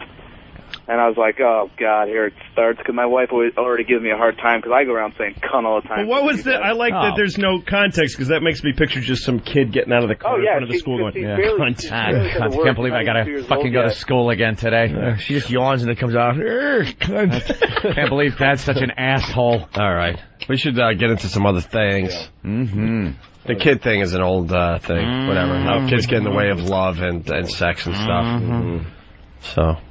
So what do you want to? What else about the gun-toting slope? No, I mean there's no new developments there. Well, we have some audience members out there. What? I mean, we have a big crowd. Yeah, we got 3 guys, 2 couples, and some guy that's trying to pay them for a threesome. No one brave enough to take the couch today. The front row. Yeah, they're way in the back today. Yeah, why? Oh, low self-esteem. I don't Sit know. up front in the couch. Also, we never took our penis power stories from the women yesterday. From that audio we played. My girlfriend was mad because I kept sending her IM saying that she wanted me to bottom out when I fucked her. Yeah. She's like, what? That's painful. I'm like, yeah, but it's a good pain. She's like, what do you want? What are you doing? You're trying to show that you have a big cock. I don't. When is she going to Rome? That's what she wants, and I can't handle it. Oh. When's Rome?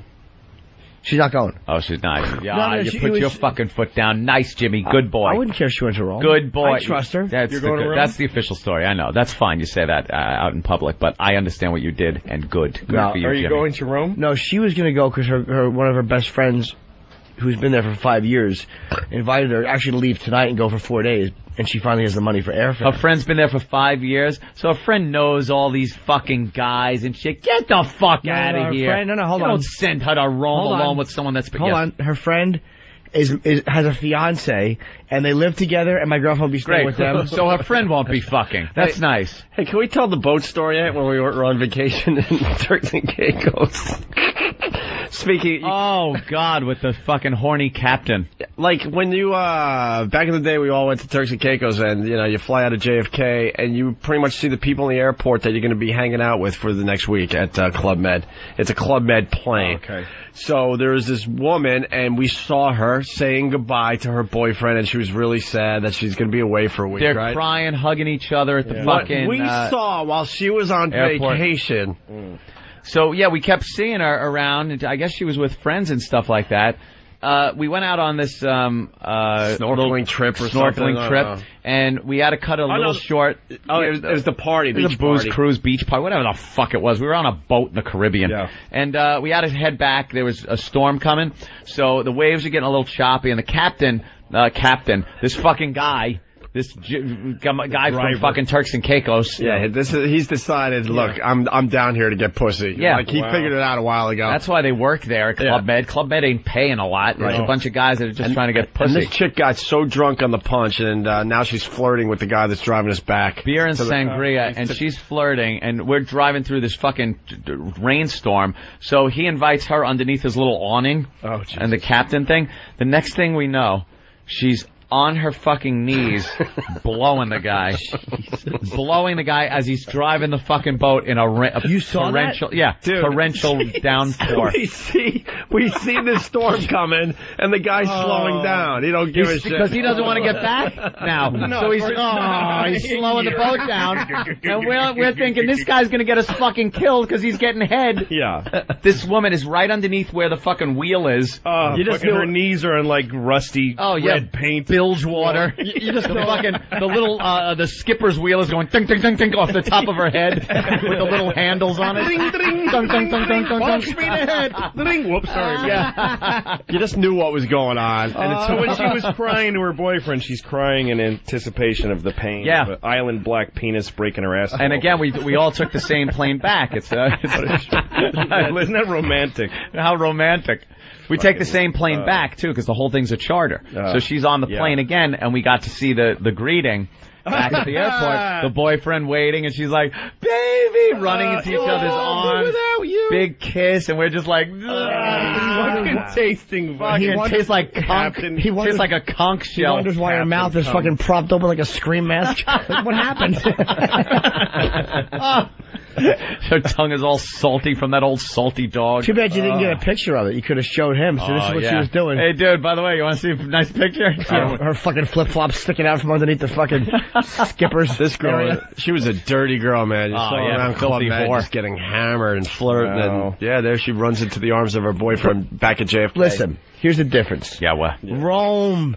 She'd be with her friends. It's not a big... Yeah, but Rome is full of fucking Italian men. Exactly. Fucking horny dagos. You gotta look at it from her point of view. You think about... I mean, it's for her, it's like going to a strip club. Yep. Rome is full of brown, kinky-haired, fucking hot guys. Right, why would she... All these Italian guys that want fucking sex.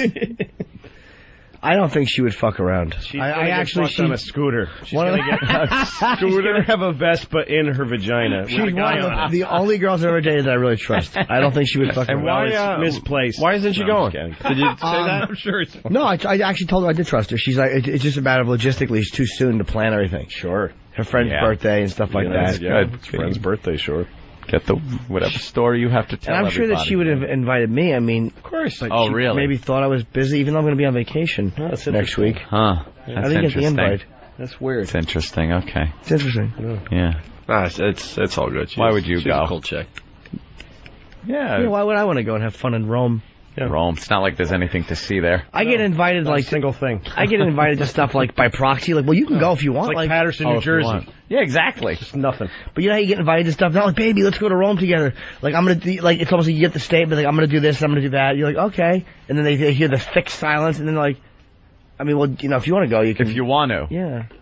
All right. If you want to go and push the Italian's cheeks. Always treating my mouth like a pocket pussy. Let's go to Jack. Jack in Boston. Yeah, it's Jimmy. I love you guys. Love the show. By the way, Jimmy, whatever. I was just going to give you a little info, but you're my still friend was going to speak. Go ahead, Ope. You do it. You take the helm. I just want to let people know the local station that we're on up there, BCN, is giving away tickets every hour for their excellent for our tour that's hitting Mansfield. So another way to maybe get some tickets cool. for yourself. Listen to BCM. All right, Jack. Sorry, go ahead. Go, Jack. Go. All right. When I was in college, my fiance went to Rome. Within 3 days of her being there, we were no longer engaged, and she was fucking some Italian dude. So, Jimmy, you're fucked. Here's the difference is that you're an ugly faggot, and your fiance was a cunt. Yes. Well, that's also true. Jim is a talented, interesting, handsome fellow, and dude, and his girlfriend's pretty cool. Yeah, I am a sweet boy, and if you've seen, like the way I eat pussy and ass, I mean, fucking good, man. Yeah, but at least I can bottom out. Can you? How big's your dick? How big is my dick? Yeah. Well, you know, big enough to bottom out an 11-year-old girl. An 11-year-old corpse.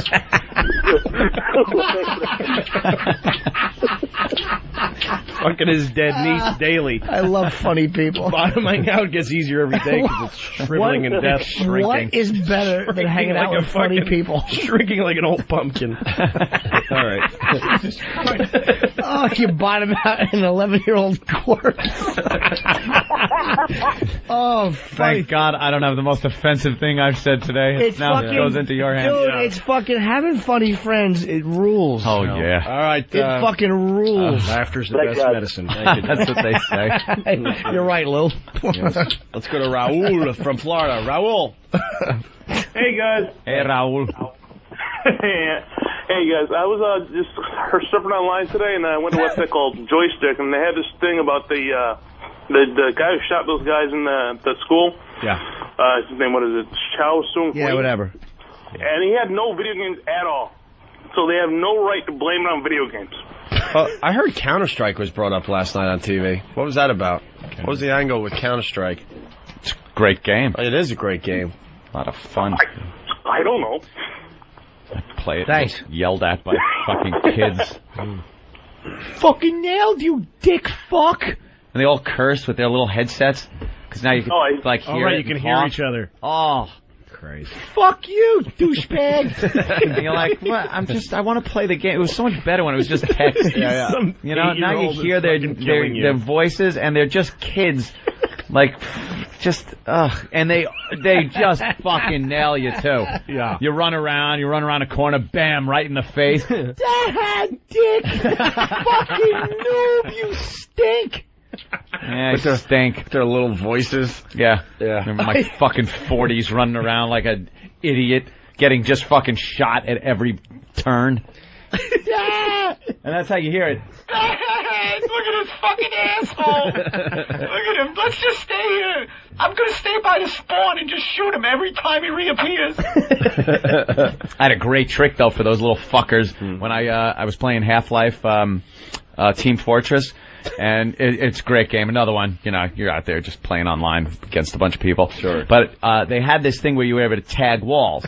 And they had, like, little things you could download to tag, like, a skull. Right. You walk up to the wall and hit a T, and it would make a spray paint sound like, and you'd see a skull up on the wall. Kind of cool. But I also figured out how to take pictures and put them up on the wall. So I would take these nude fucking hardcore pornography, These kids have put it in, spray paint it up on the wall, and then take cover behind a barrel. Right. And the kids would run up, and you'd see them looking up. Their character would actually be standing there, and there were 5 of them. And I'd throw an explosive pack and fucking detonate it and watch them go flying. Oh, my God. It's hysterical. You hide under the stairs. It's like kryptonite to these kids. Oh, they would stop dead. They'd run, stop dead, and look at it, and just fucking unload on them. It's a good way to beat a child in a video game. Show them a cock or a cunt.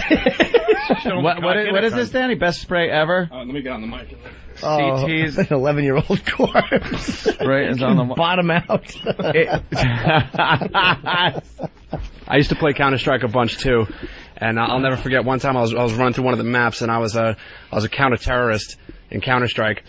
And what they would do is they would spray the opposing team on the wall. So I'm sitting there shooting what I think is the enemy. Oh, fuck, that's great. What a good idea. Just shooting the wall, and the guy's behind me just watching. And, like, once I'm done with my clip, and I'm on my computer going, what the fuck? Why won't he die? He just headshot, bam. Oh, wow. I watched. Oh, that's a great gag. It was great. I watched him do it all day long. It was fantastic.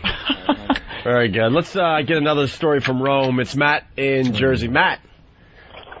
Oh, and hey, what's up? Hey there, Matt. Last time we did this bit, it was about Jamaica. Jamaica, where you just, man. They came out of the woodwork, but now it's about Rome. Matt, go ahead.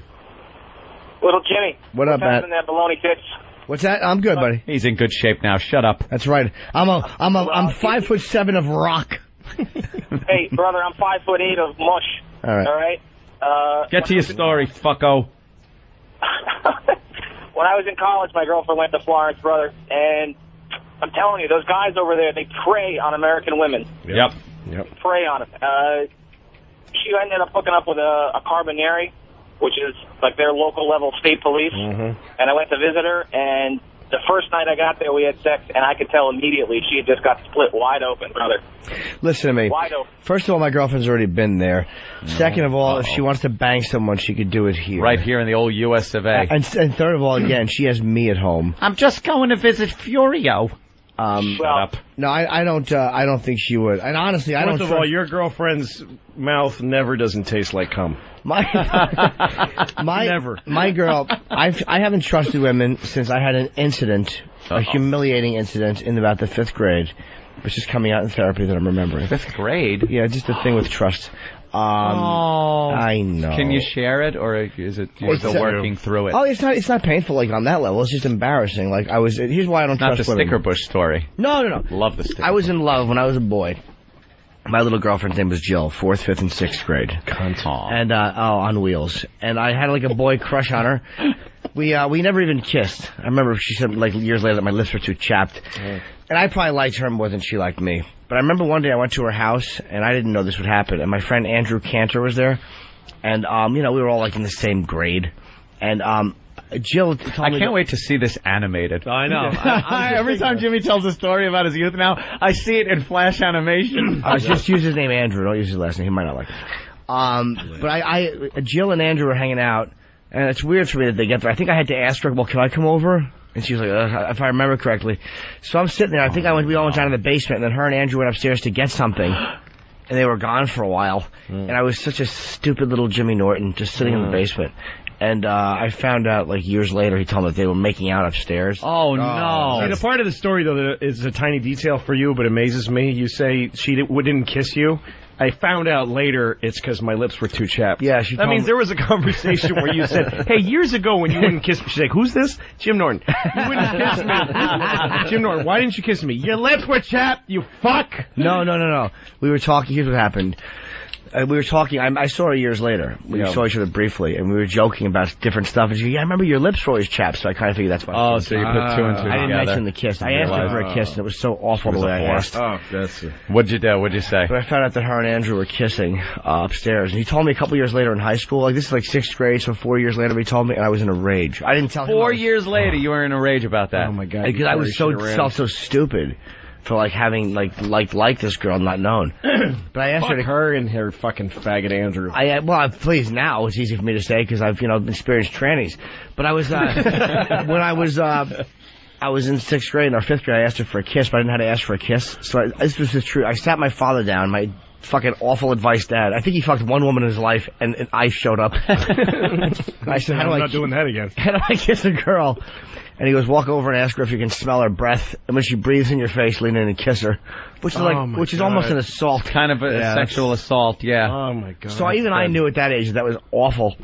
So Jill and I are standing by like this little creek in Hidden Lake, New Jersey. Mm-hmm. The one she's in now? Yes, the one she wound up in an hour later with fucking a rock with hair matted to her next to her. Floated out. And she fucking... Big puffy hands like Mickey Mouse. That's true. Someone found her when fucking turtles ate half of her face. And I didn't know how to ask for a kiss because I couldn't just say it. So I was such a schlep. I was kicking the rocks. And I'm like, I want to ask you something. And she's like, what? I'm like, you know the name of my favorite band? Oh God, hold on. I can't look at Jimmy now. I can't either. All right, I'm stuck. Oh, Jim, that's not looking at Jimmy. That is so generous of you to share that. That's so beautiful. Wow. That you tell everyone that. Because no one should know it. Oh my God, you should have not told us, and you should have killed her so she couldn't tell nobody. You know the name of my favorite band? And she's like, yeah. I'm like, well. And she just kind of blew it off and didn't answer.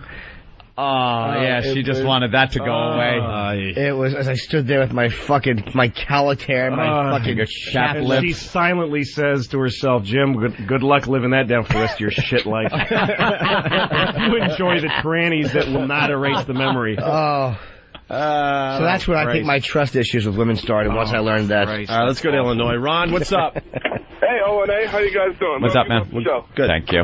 Hey, I'm listening to you guys talk about the whether or not the video games can have an effect on the kids, and the only thing I'm thinking about is, you remember the 80s when everyone was looking like Michael Jackson and dressing up like Madonna, and the military today using computer animation to kind of desensitize the airplane pilots? Why can't that apply for psychos? Well, what are you saying? Video games might be in some way responsible? Well, not you and I with the quote-unquote normal. But that's anything.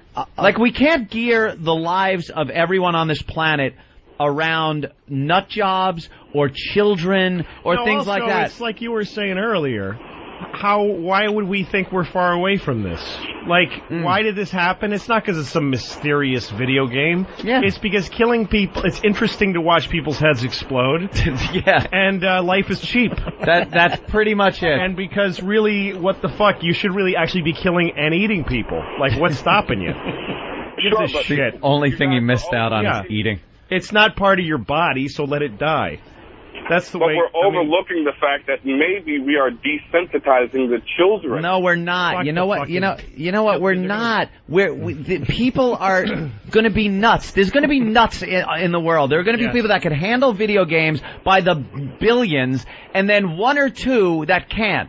So, even if video games were directly responsible for a nut job shooting everybody. Nobody is responsible except for the faggot chink with the gun who shot those kids. Oh, absolutely. Awful writer. Yeah, we're never going to have a perfect society. You know, one guy messes up because he can't handle video games, so now we all take it away from everybody. The children might be affected, so take away any adult entertainment. Doesn't even matter. Yeah, it's ridiculous.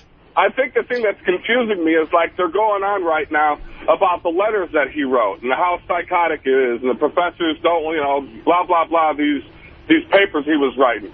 What's any different than going to the movie theater and watching Saw? What? Well, there you go, answering your own question. Good. What is the difference, sir? I'll tell you what. You, Senator, $9.50 plus popcorn. Yeah. That's the difference. All right, thank you. Hey, I have one quick story about Rome, by the way, because this guy mentioned the Carabinieri, the state police there. Yeah. I was in Rome once. I went to Russia and Rome by myself. Ooh. Just pathetically. Spoke to no people for 2 weeks.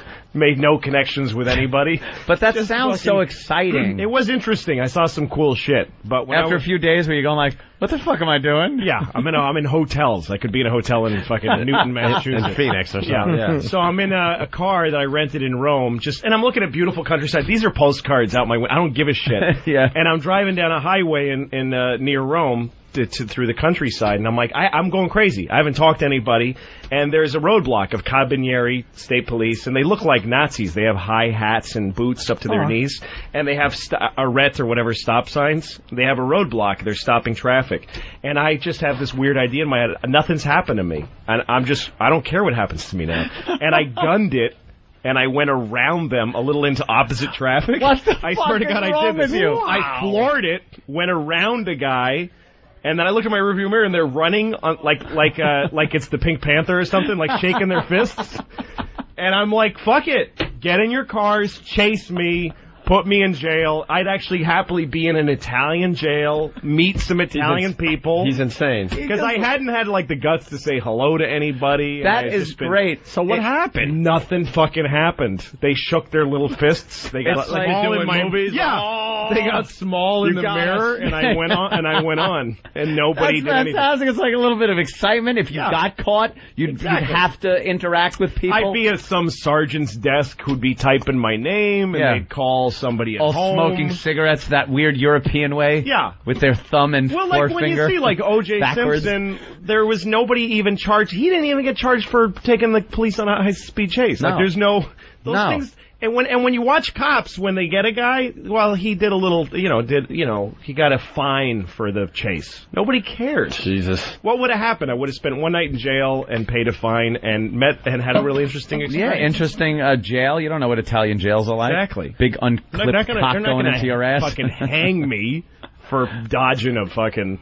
Hey, they find out I'm not a criminal. I'm just some asshole. American comedian dies in hail of bullets. Because he didn't pay attention to a stop sign. Hey, back to the gaming thing. A couple of instant feedbacks. Used lad bag. Confession time. I was a little fag who played Dungeons and Dragons when I was a kid. And people used to say it leads to devil worship and violence. The truth, updated. The truth, we were just douches. And then Pat from Foxborough. I play Madden 07 all the time, but I don't play for the Patriots. Yeah, see? It's the most. There's two hacky comedian bits out there right now. I'm on the road a lot now, watching middle acts.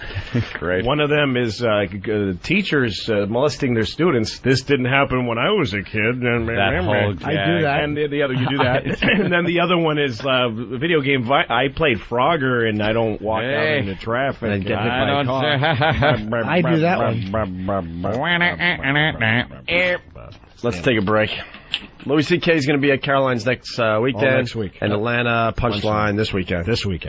Well, we got some audio from the Tonight Show appearance. Opie and Anthony. It's great. They're like the hottest guys on radio. Wow, that's really nice. Opie and Anthony Show on XM Satellite Radio. It starts with an O&A plug before headlines. Opie and Anthony Show on XM Radio. Very nice. Tested. Leno approved. They plugged us like 3 times last night on the show. The Opie and Anthony Show. The hottest show there is.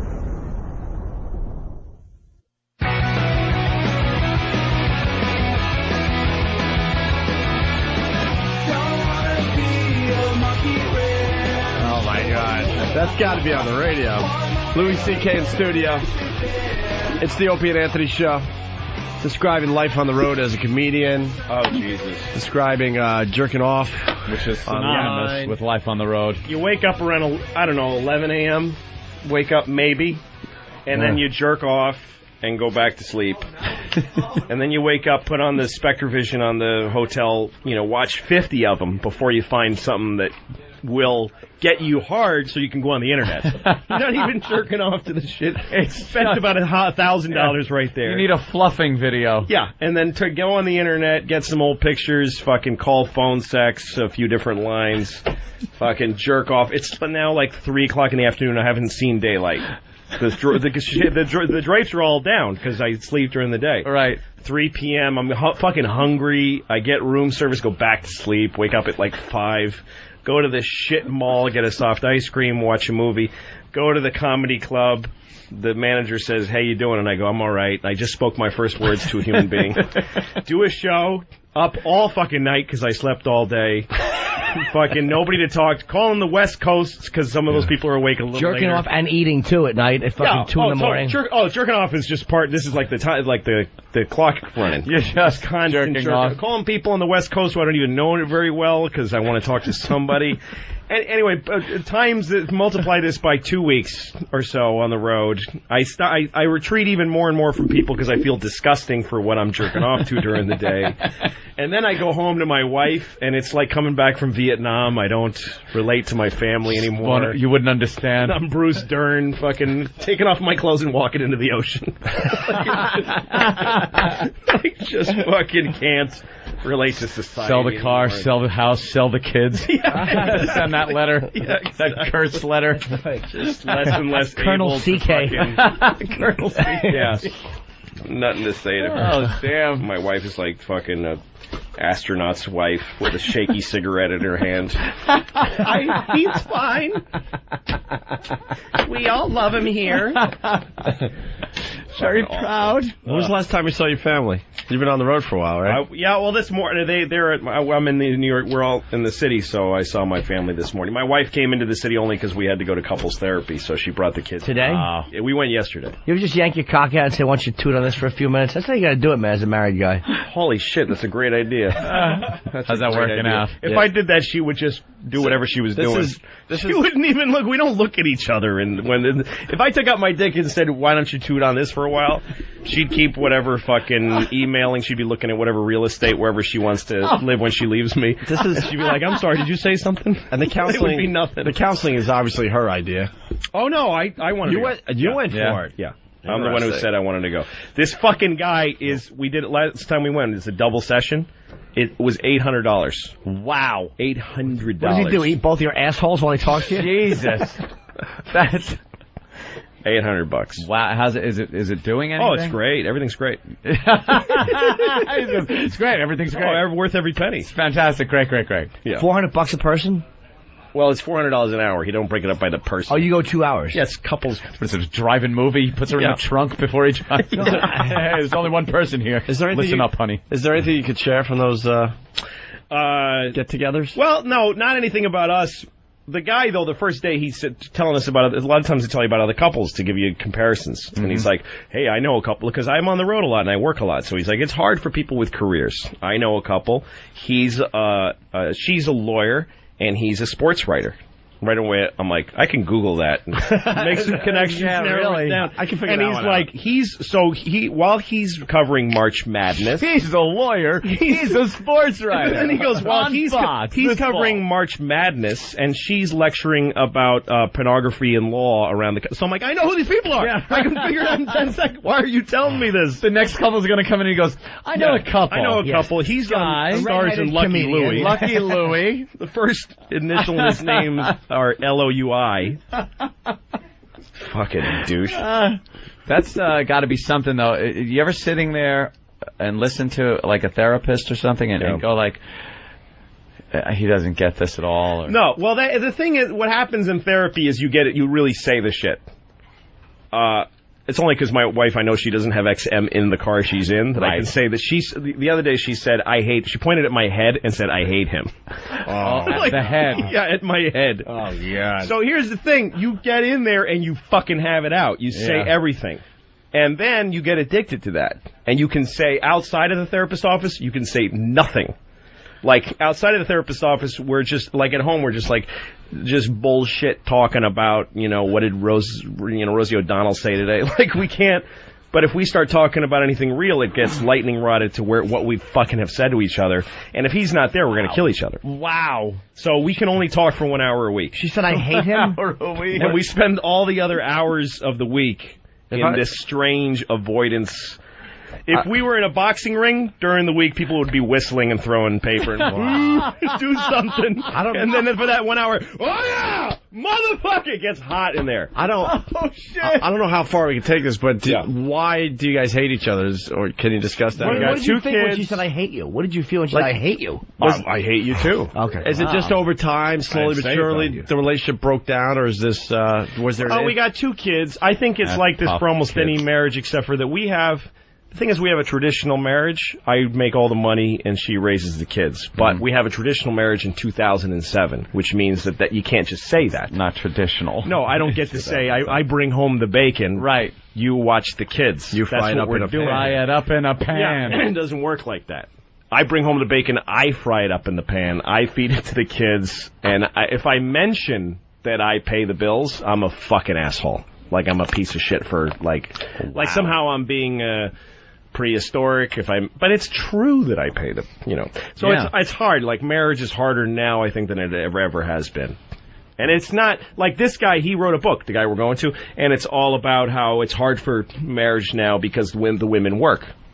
My wife doesn't fucking work. So your theory of your book goes out the fucking window. Yeah, it's hard, but mostly it's because when you have kids, it's hard to fuck anymore, and you also care about your kids far more than you care about your spouse. I mean, my kids are my life now.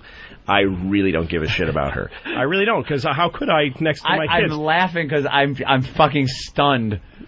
It's just like a stunning thing. The honesty. Yeah. The honesty. Well, it's true. If our kids, look, I've got a lot of history with my wife, and there's a lot. It's a complicated relationship, and I feel I feel a lot of push and pull in many directions, and I'm fighting really hard to save it. We're in therapy, and my whole life right now is focused on saving our relationship and getting it back to somewhere good. Right. Oh, but it's the biggest deal in my life. But if my kids weren't here, I wouldn't even call her to say goodbye. I just walk. I wouldn't leave a note. I would just stop being near her fucking cancerous body. You're saving it for the kids then. Totally, 100%. That's why I'm so glad I never had kids. Oh my God! Because the whole thing you're talking about, like I used to get ragged on for not doing things chores around the house. Right. I had these set chores to do. There weren't much, but it was like, why? I'm going out. It's a new career for me doing radio. Yes. I'm really like learning the trade at the time. This was, years ago. And she's not working, and I'm bringing home the money. And believe me, a lot more money than I was when we were both working, and I was knocking tin. Yeah. But then, well, the money you brought in just to help you out a little bit gave her the luxury of not having to work. Yeah, not having to work. Right. Which is kind of key, I think, to that whole thing. But then there'd be these little chores I would have. Like I'd have to take out the garbage, and it was my job to vacuum, and like if I didn't do it, I would be ragged on. Like I remember my mother fucking yelling at me for not vacuuming. No, and the thing is, to me, if you don't have kids, I don't get any of it. And that was it. If you're married and you don't have children and you have a bad week, get the fuck out. Why the fuck would you save a marriage that's stressful? Right. When you have kids, that's everything. You got to stay together for the kids because you got to be. It's not even that they need to have two parents to be together. It's just that you want to be there for your children because you fucking care about them. But you got to look at it on the other side. Like the thing about having kids too is that spend one day, if you have kids, spend one full day with them where you're like, every time I give my wife a break, I fucking totally realize what she's going through. It's fucking murder. You want to kill everybody in the world. When you're alone with kids and you don't have, I have a job. Even when I'm taking care of the kids, I fucking got my computer on my knee and I'm working. Like I'm fucking writing a movie. Yeah, you're still working. Yeah, I'll call just to make myself feel okay about the fucking trap that children feel like on a given day. I'll call my manager and just say, what's going on? And he'll be like, well, we just booked another ONA date in Camden. Oh, good. Go read a story to my daughter. You know what I mean? Because I'm not sitting in a room reading fucking The Happy Hen and nothing else is going on. I've got a show I just booked in Camden. I'm put on my website. There's people talking about me around the country, buying tickets to my shows, ordering my DVDs on Amazon. That helps me sit in a room and read to my boring little kids. But my wife has fucking nothing except to focus on what a piece of shit I am for dropping cum into her and making people that have ruined her life. That's all she's got. So I actually completely see her side to it. We are, and what we found out in therapy is that we're trapped and that it's neither of our faults. So how? But that doesn't make us go, oh, the only solution is killing the children. Yeah, that's it. That's throwing them into a garbage can and letting them die next to a rat in a milk carton. And you two just, like, spur of the moment, laughing, heading off to the Caribbean. Oh, my God, we'd have a ball. Just having fun like the old days. I actually think when I picture that, if we got rid of the kids, I would walk out the door. Actually, what I'd do is fuck her face, and we'd probably get along great. Why don't you guys go on vacation together? Leave the kids with one of your parents for a few days, and seriously, go away for a few days. I want to punch you in the face for saying that. Is that bad? Oh, yeah. Shit. Is that bad? I don't know. It's just so complicated. One of them, she's still breastfeeding the kid who's 2. Can't get the kid away from her. No, it's a mess. Right. Never do that. Never do that. Wow, man. It's like walking up to a guy in a concentration camp and going, why don't you just take a little trip somewhere and get out of here? If you don't like it here, why are you hanging around? No, but I mean, you can't give them to, like, your parents or something like that? Because there's Nazis that will shoot me in the face if I leave. 2's too young to leave a kid. Wow, man. Yeah, 2, no, we can't leave a kid. Let's go to Minnesota, I think. Chris, what's up? Hey, love your show. Thank you. Hey, Louis, I completely agree. To me, I think I'm just a dick for my wife. You know, I'm just a dick in the house. Well, that one lost steam faster than you expected. Yeah, I know. He won't admit that he doesn't care about his wife either. Yeah. No, to me, I'm just a dick to the wife, and so. Hey, Jimmy, got a question for you. I'm sorry I did that. Yeah. I'm embarrassed that I did that. I did that. Who is that? That's Imus. His apology. Oh, jeez. Hey, Dave. Use it now for embarrassing phone calls. Let's try to get this back on the rails. Yeah, go ahead, Dave. Oh, no, Louis, you're absolutely spot on. Same predicament here. You just go numb, man. You know, but I'm at the point where I couldn't give a fuck if my wife went out and got filled up with somebody else's cock custard. I'm done. Don't give a shit, man. I'm just holding on, waiting for the kids to graduate. Get the fuck out, man. I had my... Oh, no, if my wife cheated on me, it would change nothing. Yeah, it really wouldn't. You wouldn't leave her? It would be leverage for just the little things during the day. That's all it would be. You wouldn't leave her? No, because I can't... I got plenty of reasons to do it now. I got kids. We want to stay together. We want to have the kids. And you know, and the thing is, the complex thing about it is that we share the kids, and that makes us happy together. Like we, as parents, we're fucking the best friends in the world. We watch our kids do fun shit, and it's hugely rewarding. That's the two of us. Common denominator there. Yeah, exactly. So like we'll be hissing at each other. I hate you. I'll never suck your dick again. Fuck you. You fucking hard. Oh look. Oh look what she did. Oh my God. Oh, isn't that cute? So we do, but that joy that we share with the kids, totally real, and it's actually making life worth living. So that's the thing that's complicated about it. When I pictured leaving, I'm not only sad to think of not being with my kids every day, which I am. I'm also sad about her. She's part of that. She's part of our... You won't be able to share that with her. No, that's bigger. And actually, you know, look, I'm almost 40. My dick is finally starting to get 8% less hard than it used to be. So like the fucking joy of having a family is starting to outweigh the sex a little bit. And that's kind of sad because it's like, you know, I'm not going to care that nobody fucks me in a couple of years. Dude, I think that makes me want to kill myself. You want to do when she's laying there sleeping, start eating her ass like a fucking loon. Go in there and start eating her ass. She'll be like, this Lou is She sleeps with the fucking children. So I'd have to move my baby to the side. Go like this. If the kid looks at you, go. He inadvertently sticks his face in the baby's ass. Wow, she's really she's been working out. She's toned up. Let's go to Walter in Pennsylvania. Walter. Hi guys, love you, love this. Hello, Walter. Thanks. Guys, look, Louis C.K., I've been married 17 years. I got 3 kids. My oldest one is 14. My youngest is 10. I'm in therapy for the 3rd time. Yeah. We're together because of the kids. She's a teacher. Mm-hmm. I'm developing a girlfriend. Developing a girlfriend. I'm sorry, Louis. I don't know what to say. She's ignored me. I haven't had sex in 3 years. Yeah, I get ignored. I'm a local truck driver. I don't know.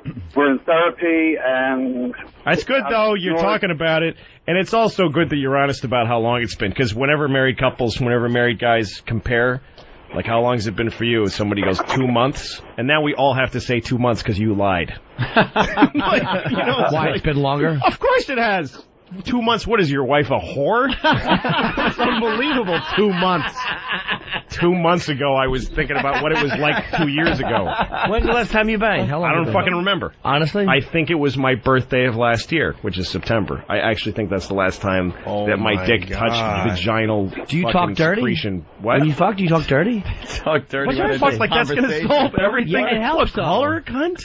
No, and no, she'll no, fuck no. you more. But I mean, like, you might want to open up a new door. Sometimes you open up a new door. Yeah, sure. We talk dirty at the supermarket. You fucking asshole. Yeah, exactly. Sometimes you open a new door and you both get addicted to it again. That's the way it is. Yeah, but was the sex awful? No, it was good. It was good. Every time we've Was had she sex, into it? we've never had sex where it wasn't fun. We have good sex. But why not more often? Too much other shit going on. So why don't you just say, look, I want to get like blown, fucking meet me in a war zone. bathroom. It's like trying to get blown into, Iraq and Fallujah. Being shot at. Start losing your heart on when you watch people's heads explode. You have no fear, man. I like your honesty. It's unbelievable. She doesn't have XM. You're so right about the no kids thing, though, because in my situation, I had the job. That was my main focus. I had a brand new, exciting job that I always wanted to do, and that kind of made me stay in the marriage for as long as I did, because that I guess you could equate to the child in the marriage was my job. Right. After a while, I started realizing, oh my God, I am miserable with this woman, miserable, and have no reason to be with her, and then when I found a girlfriend, the girl I'm currently with, I was given an ultimatum by my wife who said, it's either me or her. And I cannot tell you how fast I ran out the fucking door that day, went to the phone, called up my girlfriend and said, I'm coming over. It's us. It's done. Oh, God, it's that done. must have been awesome. It was fucking awesome.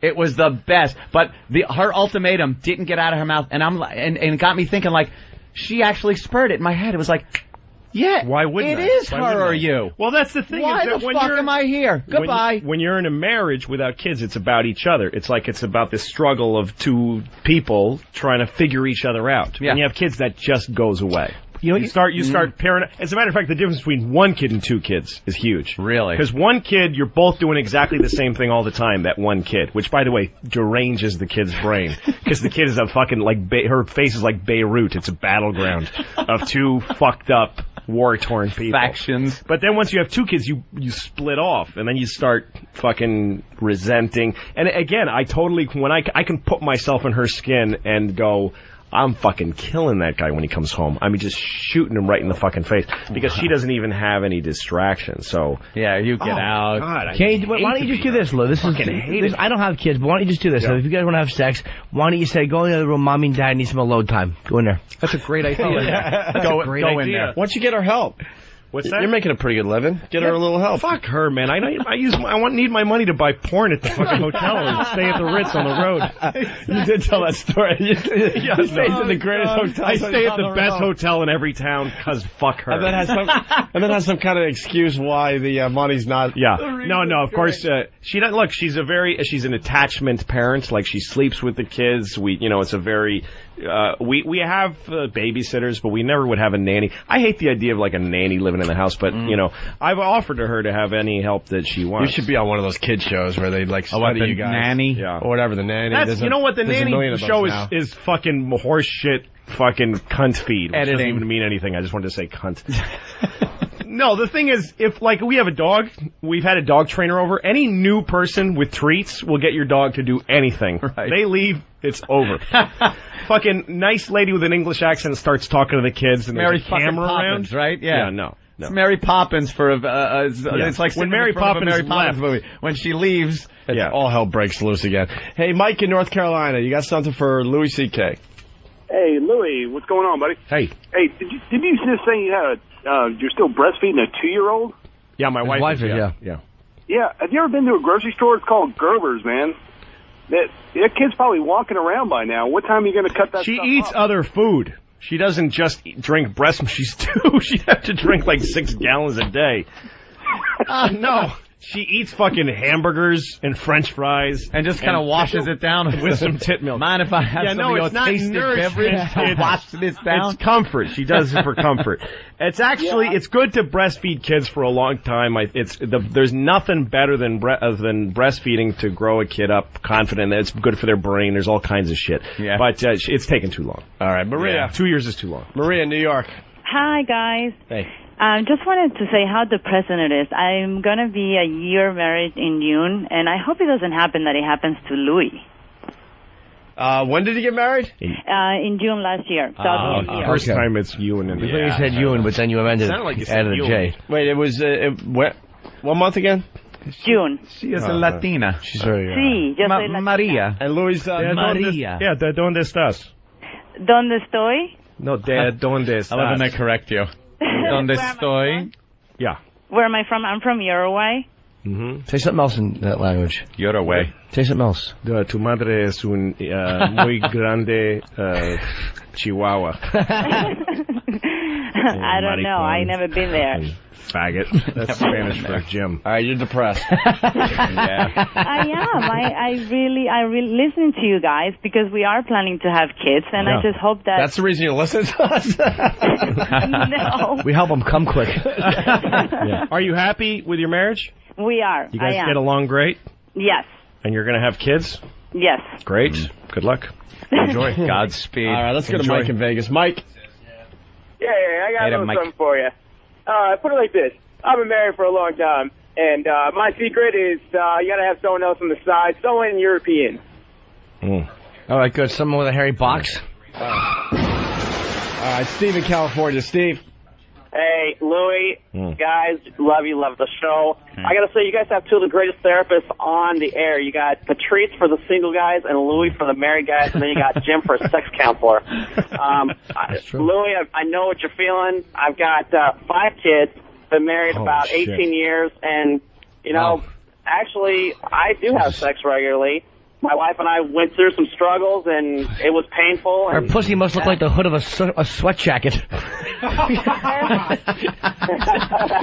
Nah, it's the with the strings pulled, so it's all pruny around the edges.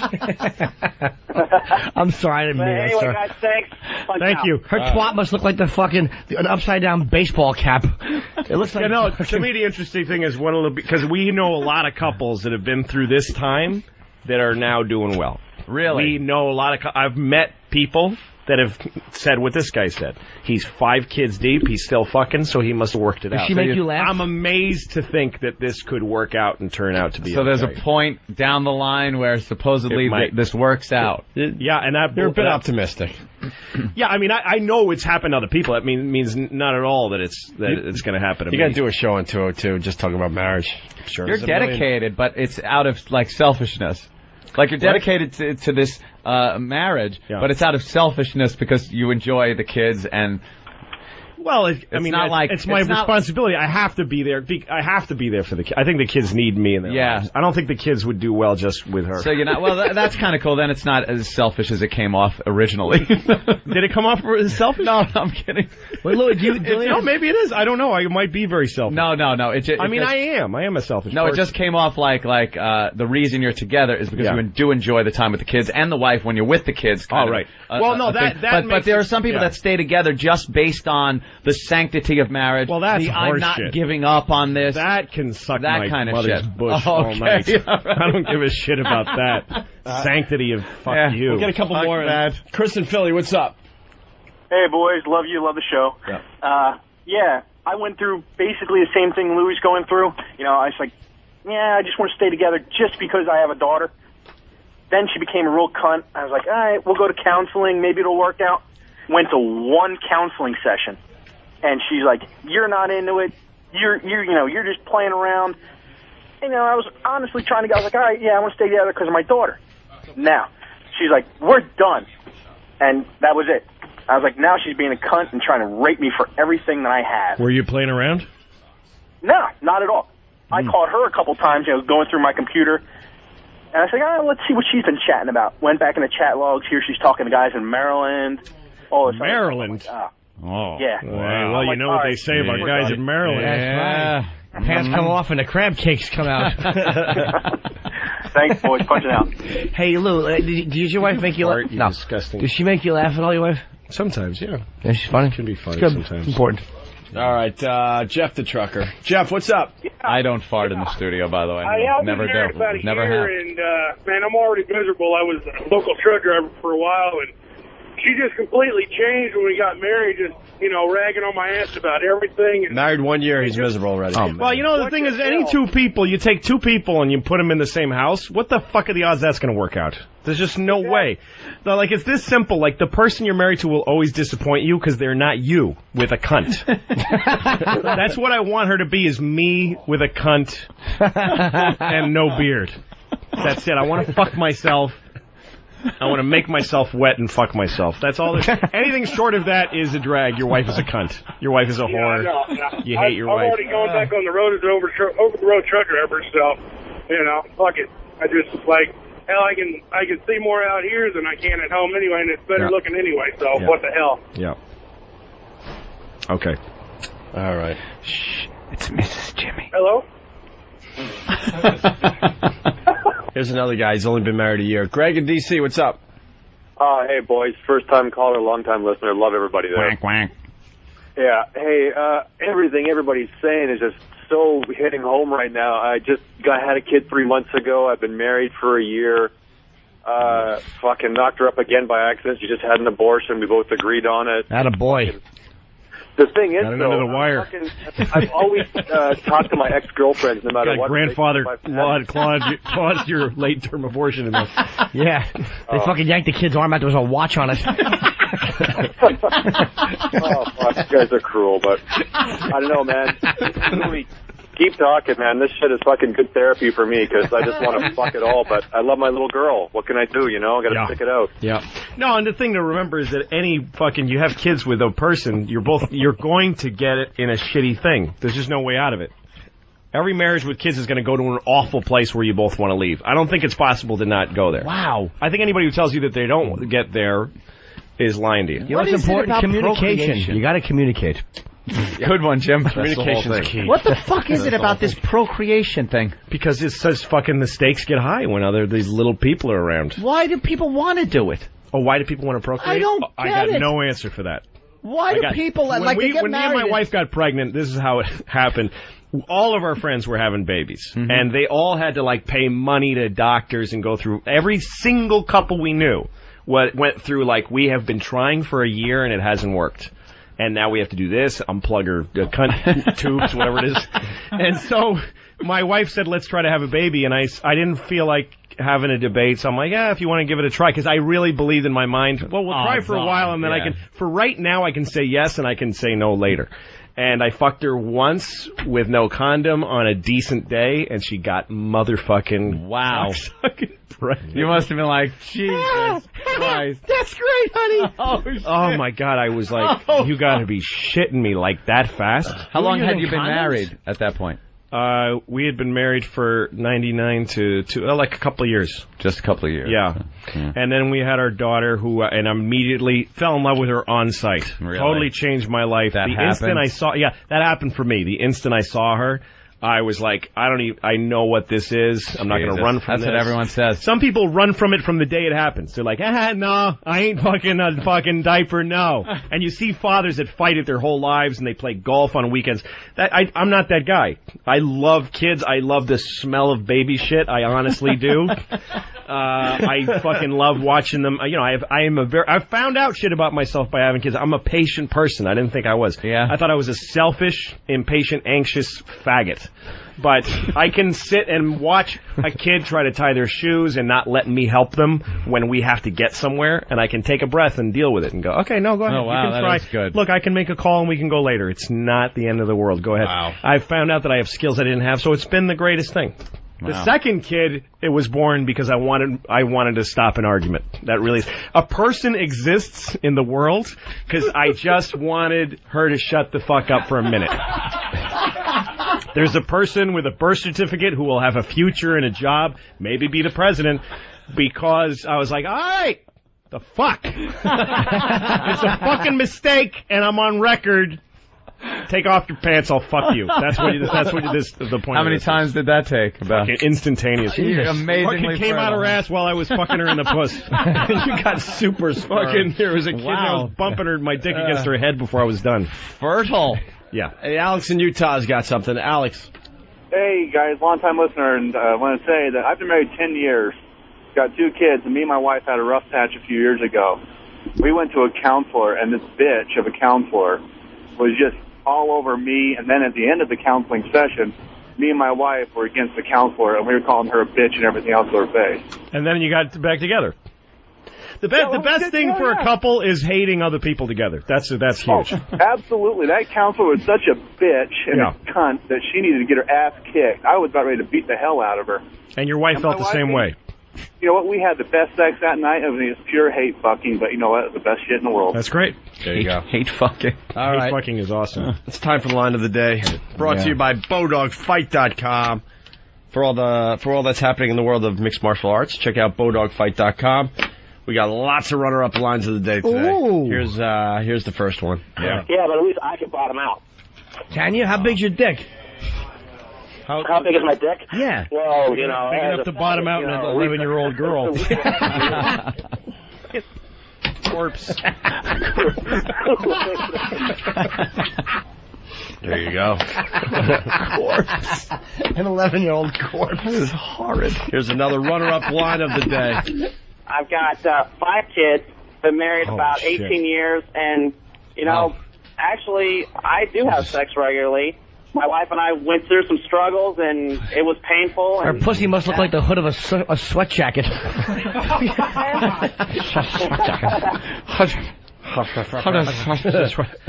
Let me get this out.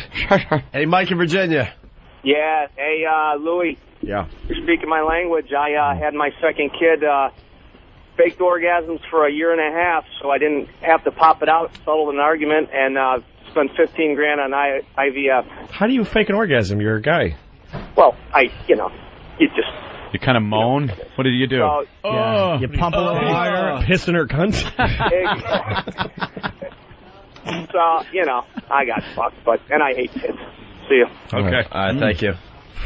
All right, here's another runner-up line of the day, thanks to BowDogFight.com. There it is again. The cunt kills me. Got my daughter saying it now. Oh. It's all right. She'd have learned it from her husband someday anyway. Is she saying, Daddy, stop fucking my... Oh, my God. Wow, this really got inappropriate. Yeah. That could be the worst thing I've ever heard anyone say on this show. That's pretty bad. Daddy, stop and fucking... hot. I like that the little girl that's asking to not be raped by her dad uses the word cunt. Yeah. Like, she's, you know... Daddy, please don't fuck my cunt, you well, old he never fag. said... He never said how old she was. That's true. She could have been 20. 20. Yeah. Here's your line of the day. Thank you, BowDogFight.com.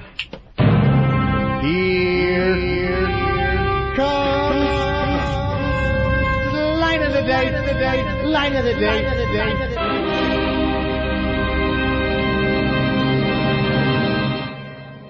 Like, how long has it been for you? Somebody goes 2 months, and now we all have to say 2 months because you lied. Why, it's been longer? Of course it has. 2 months, what is your wife, a whore? That's unbelievable, 2 months. Wait for it.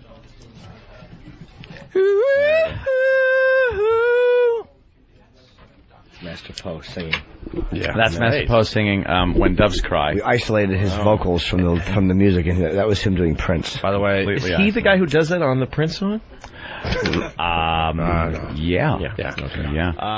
Thank God we had the last half hour of the show, or there wouldn't have been absolutely any line of the day. we were serious for like 3 hours today. Hey, from a very reliable source, Howard believes that Fox negated all his fans' votes to get Sanjaya out, and he wants an investigation immediately. What a fucking loser.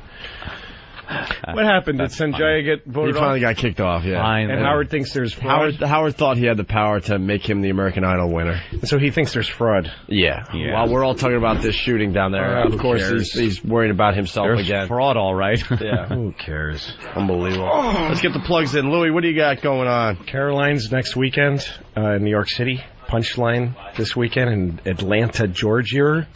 And you can also buy Shameless, my HBO DVD on my special. Yes. Amazon, it's on pre-sale.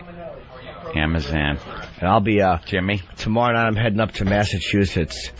You're going to be at... the Cradle of Liberty. Yes. Chicopee. In Chicopee, at the Comedy Connection, it's the Hookie Lau. The Hookie I'm only doing one show due to a complete lack of interest. And let's talk about pre-sale tickets. So all day today. You just go to what? OpieandAnthony.com? OpieandAnthony.com or MySpace.com/OpieandAnthony. And there's a link that you can click on. And you can get the pre-sale tickets. They're sold out. I think the pre-sale tickets are sold out in Mohegan Sun. That's pretty cool. Yes. And the tickets go on sale tomorrow for everybody. Yes. Tomorrow, Friday wide. Friday wide. Are you just going to walk up to your girlfriend and point at your Kiss shirt? Is that how it's going to work? Go. But first I got to set up like a question for you. Question for you. Okay, what? It's like awkward. We're both shuffling because she knows I'm going to want physical contact that she fucking finds repulsive. Oh, God. She's looking at that stream going, oh, God. Oh, here it comes. You know my favorite band? I just kind of stood there waiting. She's like, yeah. And I'm like, well, you know. Well, you know. Yeah. Oh. Yeah, unfortunately I do. I think God died on that day. I think he watched that and went, something I made did that. I can't take it anymore. Oh, I like the feeling of like embarrassment I get when you tell that story. It's like a weird, like a bad thing. It's like I'm a cutter and I need like that awkward, horrid feeling I get when you tell that story. Do you get embarrassed when I tell that story? I feel visceral, like I feel physical. Yeah, it's like this weird feeling I get. Because I can relate to it, and it's awful. Yeah, everybody did stupid shit. But I mean, like as the day wore on and she didn't acknowledge it, I just was like, all right, I guess we're not gonna. So you thought the day wore on, like you thought somewhere like 3 hours later she'd go, yeah. Thought it was the Beatles, you dummy. Yeah. Hey, they're waiting. We got a meeting. We got suits out there. What? So. Yeah, we got a quick little. So we got to go. Louis, thank you very much. Thanks a lot, guys. I had a lot of fun. We'll see you guys tomorrow. Yes, Louis, thanks. Hi, this is Jessica Simpson. Hey, I'm Joey Fatone. Hey, I'm Hillary Duff. What's up, everybody? I'm Mariah Carey. Hey, this is Michelle Branch. None of those people have ever appeared on the Opie and Anthony Show.